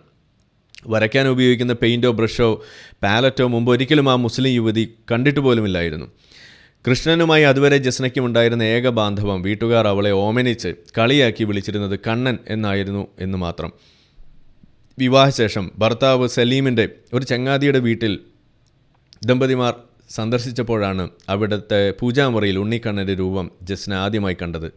വെണ്ണയുണ്ണുന്നതിൻ്റെ തൃപ്തിയിൽ ശോഭിതമായ ആ ഓമന മുഖം കണ്ടിട്ടും ജസ്നയ്ക്ക് മതിയായില്ല. പിന്നീട് ഒരിക്കൽ വീട്ടിലേക്ക് സാധനങ്ങൾ പൊതിഞ്ഞുകൊണ്ടുവന്ന ഏതോ പഴയ ദിനപത്രത്തിൽ ഐശ്വര്യം നിറഞ്ഞ ആ മുഖം ജസ്ന വീണ്ടും കണ്ടു. ഉള്ളിൽ നിറഞ്ഞു തുളുമ്പുന്ന ആ ചാരുത ഒന്ന് വരച്ചു നോക്കിയാലോ. കൃഷ്ണഭക്തയായ ഒരു ചിത്രകാരിയുടെ പിറവിയായിരുന്നു അത്. മതമൗലികവാദികളുടെ എതിർപ്പുകളും ഒറ്റപ്പെടുത്തലുകളും ഒപ്പമെത്തി. എല്ലാം സഹിച്ചുകൊണ്ട് 1000-ലേറെ ആകർഷകമായ കൃഷ്ണചിത്രങ്ങൾ ഇതിനകം വരച്ചു തീർത്ത ഇക്കഴിഞ്ഞ പുതുവർഷ പുലരിയിൽ വെണ്ണക്കണ്ണൻ്റെ ചില്ലിട്ട 101 ചിത്രങ്ങൾ ഗുരുവായൂർ ക്ഷേത്രനടയിൽ കാണിക്കയായി വെച്ച ജസ്നയെ ഇത്തിരി നേരം കേൾക്കാതിരിക്കാൻ സഹൃദയർക്ക് കഴിയുമോ? കന്നിവര വെണ്ണക്കണ്ണൻ. ഭർതൃഗൃഹം കൊയിലാണ്ടിക്കടുത്തുള്ള കറുവങ്ങാടാണ്. കോഴിക്കോട് ജില്ലയിലെ തന്നെ താമരശ്ശേരി താലൂക്കിലുള്ള പൂനൂർ ഗ്രാമത്തിലാണ് ഞാൻ ജനിച്ചു വളർന്നത്.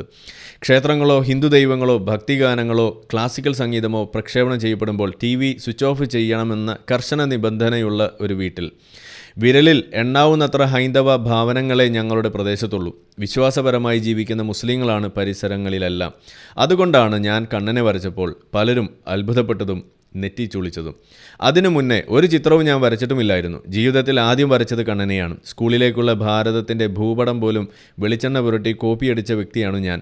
വരച്ചത് നന്നായിട്ടുണ്ടെങ്കിലും കണ്ണൻ്റെ പടം വീട്ടിൽ വച്ചാൽ പ്രശ്നമാണെന്ന് സലീംക പറഞ്ഞതിനാൽ എൻ്റെ പ്രഥമ സാക്ഷാത്കാരം അടുത്തുള്ള അമ്പലത്തിലെ പൂജാരിക്ക് സമ്മാനമായി കൊടുക്കുവാൻ തീരുമാനിച്ചു. പൂനൂരിലുള്ള പ്രശസ്ത മങ്ങാട് കോവിലകത്തെ അംഗമാണ് നാട്ടിലെ മിക്കവരും ശങ്കരേട്ടൻ എന്ന് വിളിക്കുന്ന ശങ്കരൻ നമ്പൂതിരി. പടം ഫ്രെയിം ചെയ്ത് കോവിലകത്ത് കൊണ്ടുപോയി ശങ്കരേട്ടന് നൽകി. വിവാഹിതനായിട്ട് 10-20 വർഷം കഴിഞ്ഞിട്ടും ഒരു കുഞ്ഞിക്കാല് കാണാൻ ഭാഗ്യമില്ലാതിരുന്ന ശങ്കരേട്ടൻ്റെ പത്നി ഗർഭിണിയായതും പ്രസവിച്ചതും ഇല്ലത്ത് പുതിയതായി എത്തിയ കൃഷ്ണ ചൈതന്യമാണെന്ന് വ്യാഖ്യാനിക്കപ്പെട്ടു. മുസ്ലിം കുട്ടി വരച്ച കണ്ണനാണ് ഈ സിദ്ധിക്ക് നിദാനമെന്ന് സന്തുഷ്ടനായ ശങ്കരേട്ടൻ കണ്ടവരോടൊക്കെ പറഞ്ഞു. വിവരം പ്രദേശവും ജില്ലയും കടന്ന് സംസ്ഥാനതലം വരെ എത്തി. അങ്ങനെ ഞാൻ വരച്ച കൃഷ്ണ ചിത്രം തേടി നിരവധി പേർ എത്തിത്തുടങ്ങി. ആദ്യമെല്ലാം സമ്മാനമായാണ് പടം വരച്ചു നൽകിയത് എങ്കിലും പിന്നീട് വരയ്ക്കാനുള്ള ചെലവ് വർദ്ധിച്ചതോടെ ചെറിയൊരു വില ഈടാക്കി. ഒരു കൃഷ്ണഭക്തൻ കാസർഗോഡ് മൂന്നാടിൽ നിന്നു കോഴിക്കോട്ടെത്തി ഒരു പത്രം ഓഫീസിൽ കയറി എൻ്റെ ഫോൺ നമ്പർ വാങ്ങിയാണ് വൃദ്ധനായ നാരായണൻ നായർ എന്നെ വിളിച്ചത്. ആ സമയം ഞാൻ വീട്ടിലില്ലായിരുന്നതിനാൽ പടം കൊറിയർ വഴി അയച്ചു കൊടുക്കാമെന്ന് പറഞ്ഞു. പക്ഷേ കൃഷ്ണചിത്രം എൻ്റെ കയ്യിൽ നിന്ന് നേരിട്ട് സ്വീകരിക്കണമെന്നും തനിക്കുള്ള ചിത്രം വരച്ചു കഴിഞ്ഞാൽ വിളിച്ചറിയിക്കണമെന്നും അദ്ദേഹം വിനയത്തോടെ പ്രതികരിച്ചു. 3-4 ദിവസം കൊണ്ട് അദ്ദേഹത്തിനുള്ള പടം വരച്ചു. വിവരം ഞാൻ അറിയിച്ചു. ഉടൻ തന്നെ പൂനൂരെത്തി വളരെ സംതൃപ്തിയോടെ അദ്ദേഹം പടം ഏറ്റുവാങ്ങി. സമൂഹ മാധ്യമങ്ങളിലൂടെ എന്നെക്കുറിച്ച് അറിഞ്ഞതു മുതലുള്ള ആഗ്രഹമായിരുന്നു അതെന്ന് എല്ലാ മാസവും ഗുരുവായൂർ സന്ദർശിക്കാറുള്ള കൃഷ്ണഭക്തൻ കൂട്ടിച്ചേർത്തു. ദൂരത്തുള്ള നിരവധി പേർ ഇതുപോലെയുള്ള കൃഷ്ണചിത്രം തേടി എത്തുന്നുണ്ട്. കേരളത്തിലെ എല്ലാ ജില്ലകളിൽ നിന്നും തമിഴ്നാട്, കർണാടക, ആന്ധ്രാപ്രദേശ് മുതലായ സംസ്ഥാനങ്ങളിൽ നിന്നും കണ്ണനെ തേടി വിളികൾ വരാറുണ്ട്. അവർക്കെല്ലാം കൊറിയറായി അയച്ചു കൊടുക്കുന്നു. അതിനാലാണ് വെണ്ണക്കണ്ണന്മാരെ തുടർച്ചയായി വരയ്ക്കേണ്ടി വരുന്നത്. ഒരടി മുതൽ ഒരാൾ ഉയരം വരെയുള്ള വെണ്ണക്കണ്ണന്മാരെ സാക്ഷാത്കരിക്കുന്നതിന് ആക്രിലിക് ഷീറ്റുകളിൽ ഫാബ്രിക് പെയിൻറ്റുകൾ ഉപയോഗിച്ചാണ് മറ്റു പടങ്ങൾ വരച്ചു നോക്കിയിരുന്നു. പക്ഷേ വെണ്ണക്കണ്ണൻ്റെ അത്ര ചേല് മറ്റൊരു ചിത്രത്തിനും ലഭിക്കുന്നില്ല. എനിക്കൊന്നും പറയാതെ ഒക്കെ അറിയുന്ന വെണ്ണക്കണ്ണൻ മതി.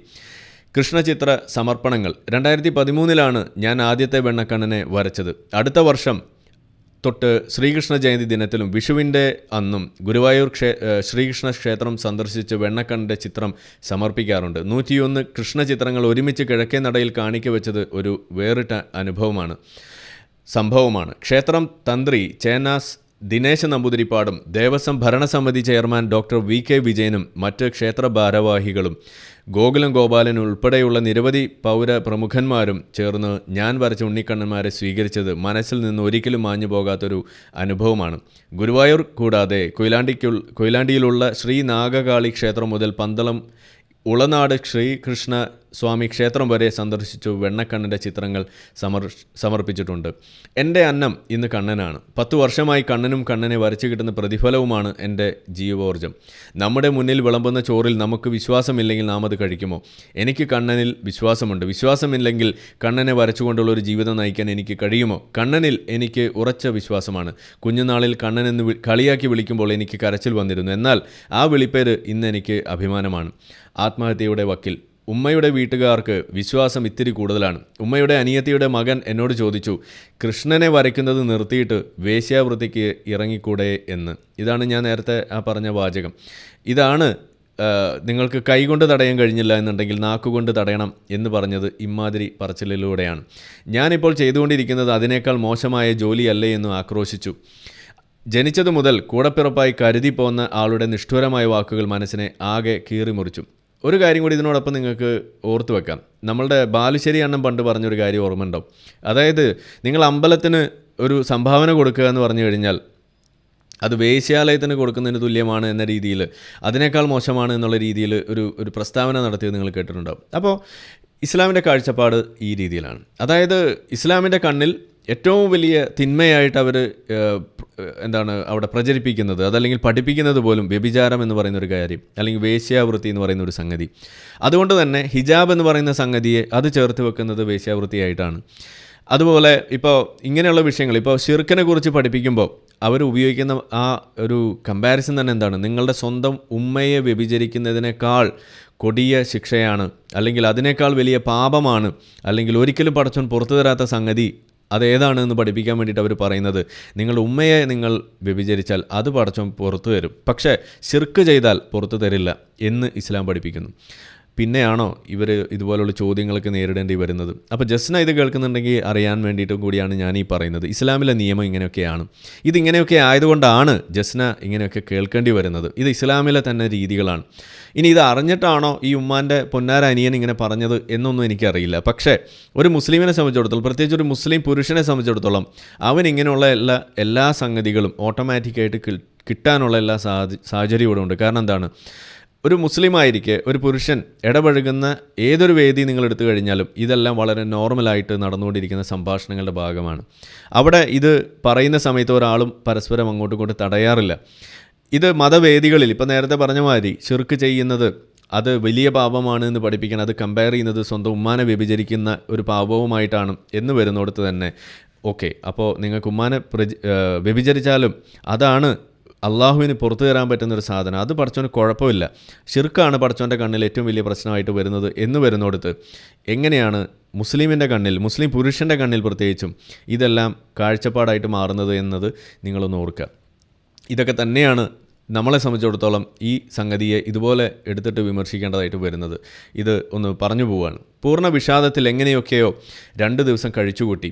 3-ാം ദിവസം എനിക്ക് ഒട്ടും പിടിച്ചു നിൽക്കാനായില്ല. ജീവിതം അവസാനിപ്പിക്കാൻ ഞാൻ ശ്രമിച്ചു.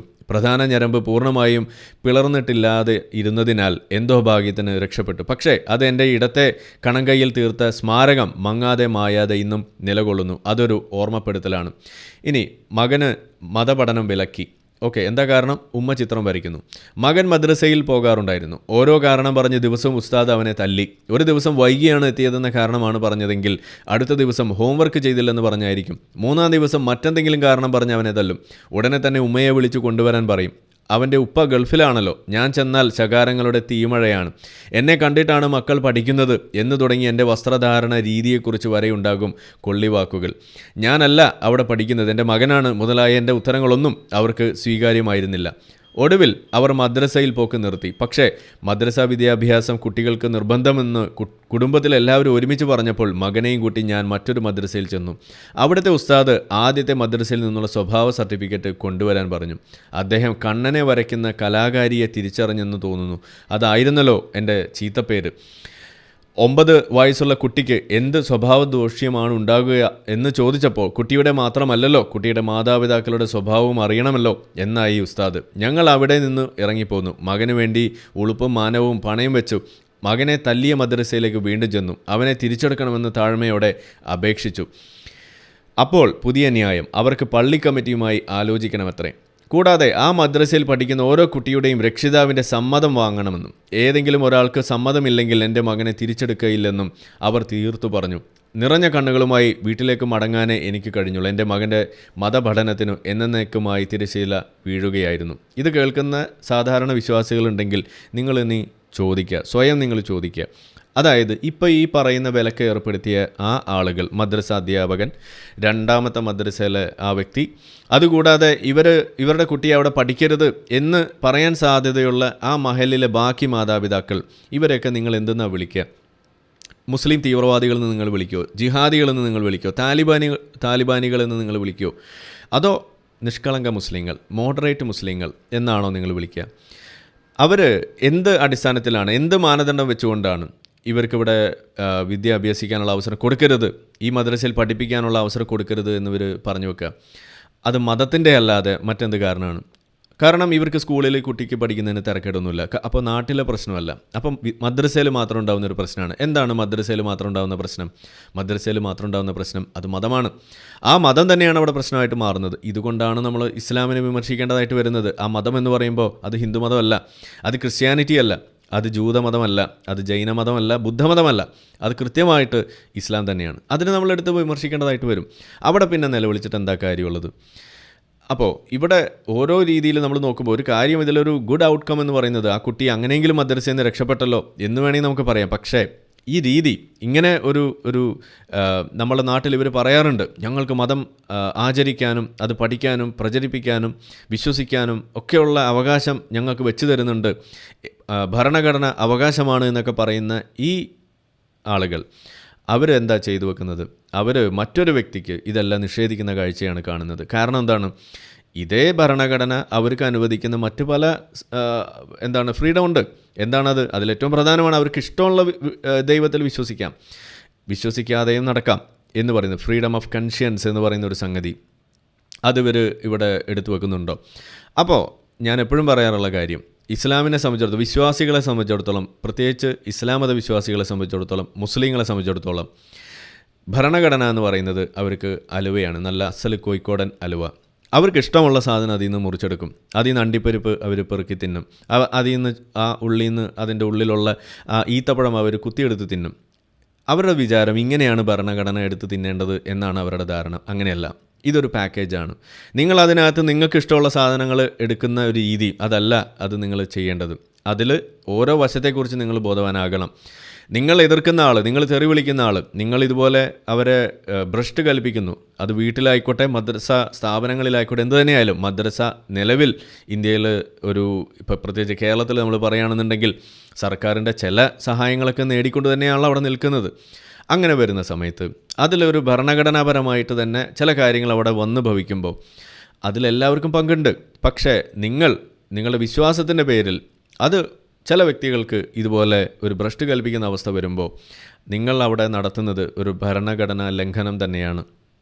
അത് പക്ഷേ നിങ്ങൾക്ക് കുഴപ്പമില്ല, അത് ഹലാൽ ഭരണഘടന ലംഘനമായിട്ടാണ് അവിടെ നിങ്ങൾ അത് വരുത്തി വെക്കുന്നത്. കാരണം എന്താ? നിങ്ങൾ മതത്തെ രക്ഷിക്കാൻ വേണ്ടിയിട്ട് എന്തോ വലിയ ജിഹാദ് ചെയ്തൊരു പ്രതീതിയാണ് ഇവിടെ നടക്കുന്നത്. ഈ തരം ആക്ടിവിറ്റീസിനെയാണ് നമ്മൾ ജിഹാദ് എന്ന് വിളിക്കുക. അതായത് നമ്മൾ പറഞ്ഞു എന്താണ് ജിഹാദ് എന്ന് പറയുമ്പോൾ അതിൽ പറയുന്നു മതത്തെ സംരക്ഷിക്കാൻ വേണ്ടിയിട്ടുള്ള കാര്യങ്ങൾ എന്തു തന്നെയായാലും അതിനൊക്കെ നമുക്ക് ജിഹാദ് എന്ന് വിളിക്കാം. അതിൽ ഇതുപോലെ പേന കൊണ്ടുള്ള ജിഹാദ് മുതൽ വാൾ കൊണ്ടുള്ള ജിഹാദ് വരെ അതിനകത്ത് വരുന്നിടത്താണ് ഈ ബോംബ് പൊട്ടിക്കൽ അടക്കം അതിൻ്റെ ഭാഗമായിട്ട് നമ്മൾ എണ്ണേണ്ടി വരുന്നത്. ഇവിടെ നമ്മൾ കാണുന്നത് ഇത്തരത്തിലുള്ളൊരു ജിഹാദാണ്. ഒരു ചിത്രം വരച്ചു എന്നതിൻ്റെ പേരിൽ ആ ഉമ്മയെ അവിടെ വിലക്കുന്നു, അവരെ നാണം കെടുത്തുന്നു, അവരുടെ കുട്ടികൾക്ക് മദ്രസ പഠനം പോലും നിഷേധിക്കുന്ന അവസ്ഥ ഉണ്ടാക്കുന്നു, അവരെ പൊതുജന മധ്യത്തിലിട്ട് ഇതുപോലെ അവഹേളിക്കുന്ന അവസ്ഥ വരെ ഉണ്ടാക്കുന്നു. ഇതാണ് ഇവിടെ നടന്നുകൊണ്ടിരിക്കുന്നത്. ഇനി അവസാനമായിട്ട് കുടുംബ ഫോട്ടോ ചോദിക്കരുത്. ഒരു കാര്യം കൂടി ഇതിൽ ചേർത്ത് പറയാനുള്ളത്, നിങ്ങളിപ്പോൾ ഈ കണ്ട പോലെയുള്ള കാര്യങ്ങൾ ഇത് ഒരു ചിത്രം വരച്ചതിൻ്റെ പേരിലാണ്. അതും ഒരു ശ്രീകൃഷ്ണൻ എന്ത് തന്നെ ആയിക്കോട്ടെ, ഒരു ശ്രീകൃഷ്ണൻ്റെ ചിത്രം വരച്ചതിൻ്റെ പേരിലാണല്ലോ ഇവരിവിടെ നേരിടേണ്ടി വരുന്നത്. അവർക്ക് അവരുടേതായിട്ടുള്ള കാരണങ്ങളുണ്ട്, അതിനകത്ത് അവർക്ക് വിശ്വാസം ഉണ്ടെന്ന് പറയുന്നു ഒക്കെ ഇവിടെ നമ്മൾ കേട്ടു. ഇത് തന്നെയാണ് മതം വിട്ട ഒരു വ്യക്തിയും ഇവിടെ നേരിട്ടുകൊണ്ടിരിക്കുന്നത്. ഇതൊക്കെ തന്നെയാണ് ഇവിടെ നടന്നുകൊണ്ടിരിക്കുന്നത്. ഇനി അതുകൂടാതെ നിങ്ങൾ ഇതുപോലെയുള്ള ഏതെങ്കിലും സംഭവം, നിങ്ങളുടെ വാപ്പ ഒരു കഞ്ചാവ് കടത്തക്കാരനാണ്, നിങ്ങളുടെ അനിയൻ അല്ലെങ്കിൽ നിങ്ങളുടെ ചേട്ടൻ ഒരു സ്വർണ്ണ കള്ളക്കടത്ത് പ്രതിയാണ്, അപ്പോൾ അതുകൊണ്ട് നിങ്ങളുടെ വീട്ടുകാരെ ഇനി ഈ മദ്രസയിൽ പഠിപ്പിക്കില്ല, നിങ്ങളിനി മേലാൽ ഈ പള്ളിയിലേക്ക് വന്നു പോകരുത്, അത് ബാക്കിയുള്ള ആളുകൾക്കും സ്വർണ്ണക്കടത്തിനുള്ള ഒരു പ്രചോദനം ഉണ്ടാക്കും, അല്ലെങ്കിൽ ഇതുപോലെ മയക്കുമരുന്ന് കടത്തലിന് ഒരു പ്രചോദനം ഉണ്ടാക്കും, നാർക്കോട്ടിക് ജിഹാദ് എന്നാണല്ലോ പറയുന്നത്, ആ സാധനത്തിനൊരു പ്രചോദനമാകും, അതുകൊണ്ട് നിങ്ങളാരും ഇങ്ങോട്ട് വരരുത് എന്ന് പറയുന്ന ഏതെങ്കിലും ഒരു സ്റ്റേറ്റ്മെൻറ്റ് അത് നമ്മളുടെ നാട്ടിൽ എവിടെയെങ്കിലും നിങ്ങൾ കേട്ടിട്ടുണ്ടോ? പോട്ടെ, അതൊക്കെ വിടുക. മദ്രസ പീഡനം നടത്തുന്ന ഉസ്താദുമാരെ ഏതെങ്കിലും പള്ളി ഇതുപോലെ വിലക്കിയിട്ട് മേലാലിനി ഈ പള്ളിയിൽ കയറി നിസ്കരിച്ചേക്കരുത് എന്ന് പറയുന്നത് നിങ്ങൾ കണ്ടിട്ടുണ്ട്. എന്നാൽ നിങ്ങൾ കണ്ടിട്ടുണ്ട് എന്ത്? അതായത് ആ ഉസ്താദിനെ സംരക്ഷിക്കുന്ന പള്ളി കമ്മിറ്റി, എങ്ങനെയെങ്കിലും കേസ് ഒതുക്കാൻ നോക്കുന്ന പള്ളി കമ്മിറ്റി, നാട്ടുകാർ ഒതുക്കാൻ നോക്കുന്ന കാഴ്ച, അയാളെ രക്ഷിച്ചെടുക്കാൻ വേണ്ടി നോക്കുന്ന കാഴ്ച, അങ്ങനെ നോക്കി നമ്മൾ ഇന്നോവയിലടക്കം പിടിച്ച് അത് നാട്ടുകാർ കൈകാര്യം ചെയ്തതിന് ശേഷവും ആ കേസിൽ നിന്ന് ഇറങ്ങിയതിന് ശേഷവും ജാമ്യത്തിൽ നടക്കുമ്പോൾ പോലും അയാൾക്ക് വേണ്ടി ദുആ ചെയ്യണമെന്ന് പറയുമ്പോൾ പൂമീൻ പിടിക്കാൻ പോകുന്ന വിശ്വാസികളെ നിങ്ങൾ കണ്ടിട്ടുണ്ടോ? അപ്പോൾ ഇവരുടെ കണ്ണിൽ ഇതൊക്കെ ഒരു തെറ്റാകണമെന്നുണ്ടെങ്കിൽ അത് മതത്തിനെതിരായാൽ മാത്രമാണ് അതൊരു തെറ്റ്. നമ്മൾ എന്താ അത് പറയാൻ കാരണം? ഇസ്ലാം തന്നെ പഠിപ്പിക്കുന്നതാണ്. നിങ്ങൾക്ക് നിങ്ങളുടെ ഉമ്മയെ വേണമെങ്കിലും വ്യഭിചരിക്കാം, പക്ഷെ നിങ്ങൾ ശിർക്ക് ചെയ്യാൻ പാടില്ല എന്നാണ് ഇസ്ലാം പഠിപ്പിക്കുന്നത്. നിങ്ങൾക്ക് നിങ്ങളുടെ ഉമ്മയെ വ്യഭിചരിക്കാം, പക്ഷെ ശിർക്ക് ചെയ്യാൻ പാടില്ല. അതാണ് ഇസ്ലാമിലെ കാഴ്ചപ്പാട്. അപ്പോൾ അള്ളാഹുവിൻ്റെ ധാർമ്മികത ഈ സാധനമാണ് എന്നിരിക്കെ, ഇതാണ് മുസ്ലിങ്ങളിലേക്ക് കുത്തിവെക്കപ്പെടുന്നത് എന്നിരിക്കെ, ഇതിൽ കൂടുതൽ വലിയ എന്ത് സംഭവമാണ് നിങ്ങൾ പ്രതീക്ഷിക്കുന്നത്? ഇതാണ് ഓരോ മുസ്ലിമിൻ്റെ തലയിലൂടെ ഓടിക്കൊണ്ടിരിക്കുന്നത്. ഇത് വെച്ചുകൊണ്ടാണ് അവർ കാര്യങ്ങളെ കാണാൻ ശ്രമിക്കുന്നത് എന്ന് വരുന്നിടത്താണ് ഒന്ന് പറഞ്ഞ അടുത്തതിന് ഇപ്പോൾ ജസ്ലാം ആടശ്ശേരിയൊക്കെ ഒന്ന് തലേന്ന് ആ ഹിജാബ് ഒന്ന് മാറിയപ്പോഴേക്കും അവർ കേൾക്കപ്പെട്ടത് എന്താണ്? വേശ്യ എന്ന വിളി തന്നെയാണ്. അവർ ഏതെങ്കിലും ഒരു കാര്യം ചെയ്യാൻ വേണ്ടി ഇറങ്ങിത്തിരിക്കുമ്പോൾ ഇവരോട് പോലും ചോദിച്ചു ഇതിനേക്കാൾ ഭേദം പോയിട്ട് നിനക്ക് എന്താണ് ഇതുപോലെ വേശ്യാവൃത്തി ചെയ്തുകൂടെ എന്ന് ചോദിക്കുന്നതിൻ്റെ കാരണവും അത് തന്നെയാണ്. ഇറാനിൽ ഇപ്പോൾ ജൂലൈ 22 വരുമ്പോൾ ഹിജാബ് ഡേ വരുമ്പോൾ അവരതിനെ വിശേഷിപ്പിക്കുന്നത് പോലും national hijab day and chastity എന്നും കൂടിയാണ് അവരവിടെ പറഞ്ഞു വെക്കുന്നത്. ചാരിത്ര്യം എന്ന് പറയുന്ന വാക്ക് തന്നെയാണ് ഹിജാബിനോടൊപ്പം ചേർത്ത് വെക്കുന്നത്. ഇസ്ലാമിൽ എന്ത് കാര്യം നിങ്ങൾ എടുത്തു കഴിഞ്ഞാലും അതിൻ്റെ അടിസ്ഥാനം എന്ന് പറയുന്നത് ഈ കാമവും ഈ വേശ്യാവൃത്തിയും ഇതുപോലുള്ള കാര്യങ്ങൾ തന്നെയാണെന്ന് പറയേണ്ടി വരുന്നതും അത് തന്നെയാണ്. ഖുർആനിലേക്ക് ഒരുപാട് ഈ കോണ്ടെക്സ്റ്റാണല്ലോ നമ്മുടെ വിഷയം. കോണ്ടെക്സ്റ്റുകൾ നിങ്ങൾ എടുത്ത് നോക്കിക്കഴിഞ്ഞാൽ മിക്കതും ഇതുപോലെയുള്ള കാര്യങ്ങൾ. അതിൽ പ്രധാനപ്പെട്ട ചില കോണ്ടെക്സ്റ്റ് എന്ന് പറയുന്നത് സ്വന്തം അടിമയെ ഇതുപോലെ ഭാര്യയെ പുറത്തേക്ക് പറഞ്ഞു വിട്ട് പൂശുന്നതിൻ്റെ ഇടയിൽ വന്നിട്ട് കയ്യോടെ പിടിക്കപ്പെടുമ്പോൾ അവിടെ നിന്നിട്ട് പോലും ഖുർആൻ ഇതുപോലെ ഇറക്കേണ്ടി വരുന്ന അവസ്ഥ ഇവിടെ ഉണ്ട്. ചില ആയത്തൊക്കെ ഇറങ്ങുന്ന സമയത്ത് ആയിഷ തന്നെ നേരിട്ട് ചോദിച്ചിട്ടുണ്ട്, നിങ്ങൾക്ക് ഈ പെണ്ണ് കൂട്ടി തരാൻ വേണ്ടിയിട്ട് നിങ്ങളെ പടച്ചോന് എന്തൊരു തിരക്കാണ്, എന്തൊരു തിടുക്കമാണ് എന്ന് ചോദിക്കുന്ന ആയിഷയെ പോലും നമുക്ക് കാണാൻ കഴിയും. അപ്പോൾ എന്താണ് ഇസ്ലാമിൻ്റെ കാഴ്ചപ്പാട്, എന്താണ് ഇസ്ലാമിൻ്റെ രീതി, ഇതൊക്കെ നിങ്ങൾ അന്വേഷിച്ചാൽ ഏറ്റവും കൂടുതൽ കാണുക അത് ഇമാതിരിയുള്ള കുൽസിതങ്ങളാണ് എന്ന് അവിടെ വരുന്നതുകൊണ്ട് തന്നെയാണ് ഒന്ന് പറഞ്ഞ അടുത്തേന് ഇത്തരം കാര്യങ്ങൾ മാത്രം പറഞ്ഞുകൊണ്ട് നിയമങ്ങൾ പോലും നടപ്പിലാക്കുന്നതിൻ്റെ കാഴ്ച ഇവിടെ വരുന്നത്. ഇതൊക്കെ കേൾക്കുമ്പോൾ നിങ്ങൾക്ക് തോന്നും, എന്താണ് ആരിഫേ എല്ലാത്തിലും ഇങ്ങനെയൊക്കെ പറയുന്നത്, ഇങ്ങനെയൊക്കെ പറയേണ്ട കാര്യമുണ്ടോ എന്ന് ചോദിക്കുന്ന ആളുകൾ അറിയാൻ വേണ്ടിയിട്ട് പറയാണ്. ഇവിടെ ജസ്ന സാലിം അവിടെ നേരിടുന്ന ആരോപണങ്ങളും നേരിടുന്ന ഭ്രഷ്ടും എല്ലാം അടിസ്ഥാനപ്പെടുത്തി നിൽക്കുന്നത് ഇത്തരത്തിലുള്ള ലൈംഗികതയുമായി ബന്ധപ്പെട്ടിട്ടുള്ള അത്തരം കാര്യങ്ങൾ വെച്ചുകൊണ്ട് ഹണി ട്രാപ്പ് എന്ന് പറഞ്ഞുകൊണ്ട് ഇപ്പോൾ കേസ് പോലും കൊടുത്തിരിക്കുന്നത് വീണ്ടും അതിലേക്കാണ് എത്തിച്ച് വെച്ചിരിക്കുന്നത്. പീഡനത്തിന് കള്ളപ്പരാതി കൊടുക്കുന്നു എന്ന് പറഞ്ഞുകൊണ്ട് പീഡനം അവിടെ വരുന്നു. അതുകൂടാതെ അവരോട് സ്വന്തം മാതാവിൻ്റെ സഹോദരൻ ചോദിച്ചത് പോയി വേശ്യാവൃത്തി ചെയ്തൂടെ എന്നാണ്. ഇങ്ങനെയുള്ള ഓരോ കാര്യങ്ങൾ ചെയ്തുകൊണ്ട് അവരെ കുഴപ്പത്തിൽ ചാടിച്ചത് ആരാണ്, ഇത് പറഞ്ഞു വെക്കുന്നത് ആരാണ്? ഇത് ഈ മതത്തിൻ്റെ കാഴ്ചപ്പാട് തന്നെയാണ്, ആ മതം തന്നെയാണ്. അവിടെ നമുക്കിത് പറയുമ്പോൾ അതിൻ്റെ എതിർവശത്തുള്ള കാര്യങ്ങൾ നമ്മൾ പറയുമ്പോൾ സ്വാഭാവികമായിട്ടും ഇത്തരം കാര്യങ്ങൾ അവിടെ കടന്നു വരും. മുഹമ്മദിൻ്റെ കേളി വിലാസങ്ങളെല്ലാം തന്നെ അവിടെ കടന്നു വരും. അത് പറയുമ്പോൾ അത് കേൾക്കുമ്പോൾ നിങ്ങൾ വിഷമിച്ചിട്ടൊരു കാര്യമില്ല.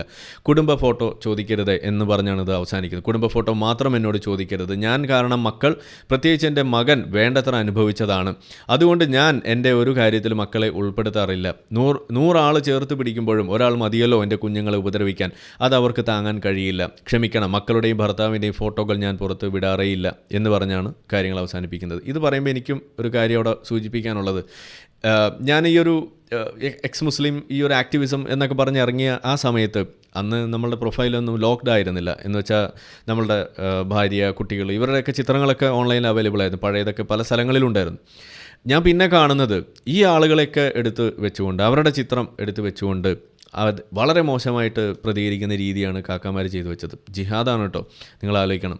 എന്താണ് അവരിതിനകത്തേക്ക് കൊണ്ടുവരേണ്ട കാര്യം? നിങ്ങൾ ആലോചിക്കേണ്ടത്, ഞാൻ മാത്രമേ മതം വിട്ടിട്ടുള്ളൂ, അവരിപ്പോഴും വിശ്വാസികളാണ്, എൻ്റെ ഉമ്മയും വാപ്പയും വിശ്വാസികളാണ്. പക്ഷേ അവരുടെ പേരടക്കം എടുത്ത് പറഞ്ഞുകൊണ്ടാണ് ഇന്നും ഈ കാക്കാമാർ അവിടെ തെറി വിളിച്ചുകൊണ്ടിരിക്കുന്നത്. അവരെയാണ് വളരെ മോശമായിട്ട് ചിത്രീകരിച്ചുകൊണ്ടിരിക്കുന്നത്. അപ്പോൾ നിങ്ങൾ ആലോചിക്കേണ്ടത്, ഇസ്ലാമിലെ 7 വൻ പാപങ്ങൾ പറയുന്ന സ്ഥലത്ത് നിങ്ങളൊരു സംഗതി കേട്ടിട്ടുണ്ടാവും.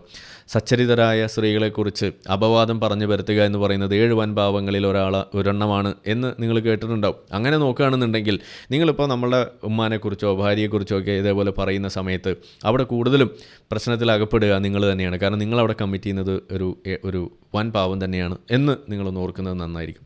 അപ്പോൾ ഏതായാലും ഞാനിവിടെ പറഞ്ഞത് ഇത്രയേ ഉള്ളൂ. ആകത്തുക ഇതാണ്.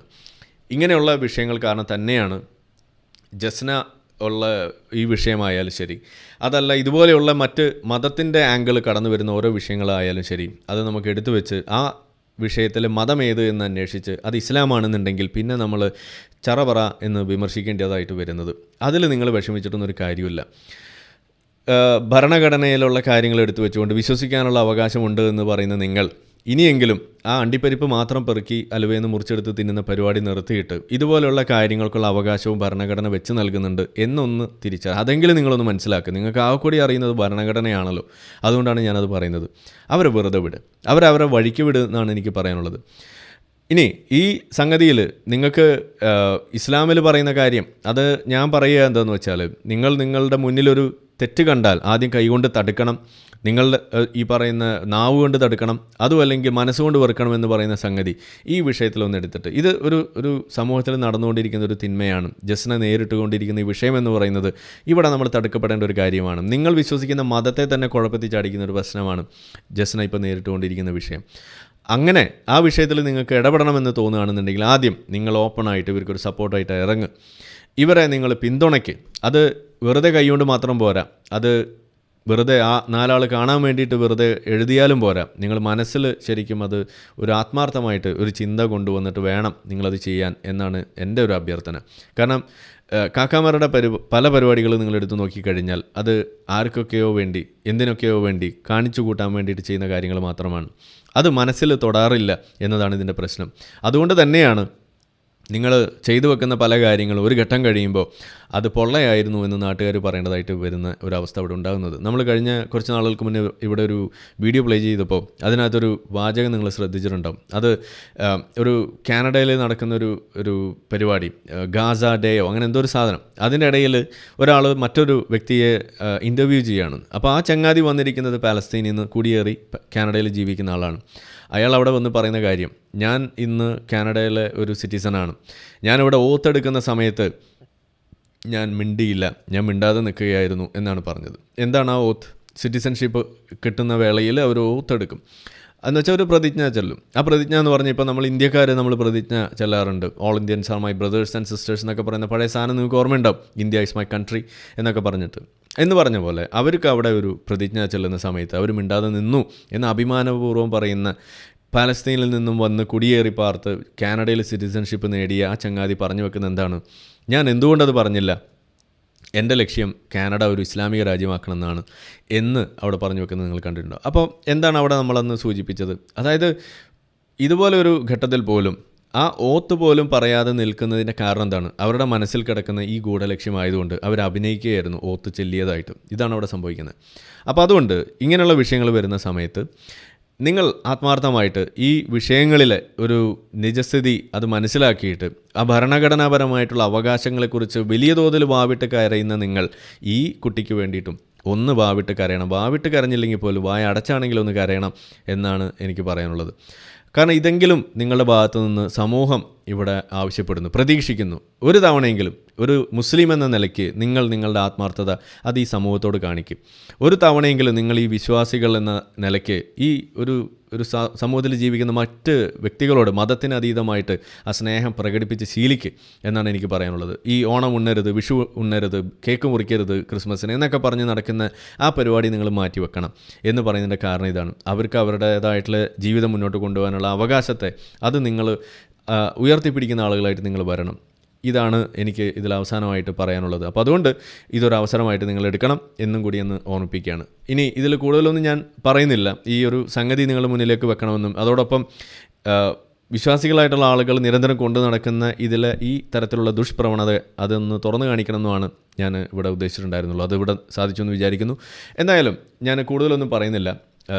ചെറിയൊരു വിഷയം, അത് ഇന്നത്തെ നമ്മളെ സംവാദ വിഷയവുമായി ബന്ധപ്പെട്ടിട്ടാണ്. അതുകൂടി പറഞ്ഞിട്ട് ഇതൊന്ന് അവസാനിപ്പിക്കാം. ഇപ്പോൾ ഇതിൽ കുറേ കമൻറ്റുകൾ കണ്ടു. അവിടെ അവർ ലൈവ് ഓണാക്കി വെച്ചിരിക്കുകയാണ്, ധൈര്യമുണ്ടെങ്കിൽ കേരള എന്നൊക്കെ പറഞ്ഞു. ഇത് തന്നെയാണ് ഞാൻ പറഞ്ഞത്.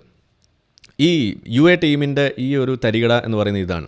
സംവാദത്തിന് വിളിച്ചു കഴിയുമ്പോൾ അവർ പറയുന്നത് ഞങ്ങളെന്നും സംവാദത്തിന് ഇവിടെ ഇരിക്കാറുണ്ടല്ലോ, എന്നും ലൈവ് ഉണ്ടല്ലോ, വന്നോളൂ ഇരുന്നോളൂ എന്ന് പറയും.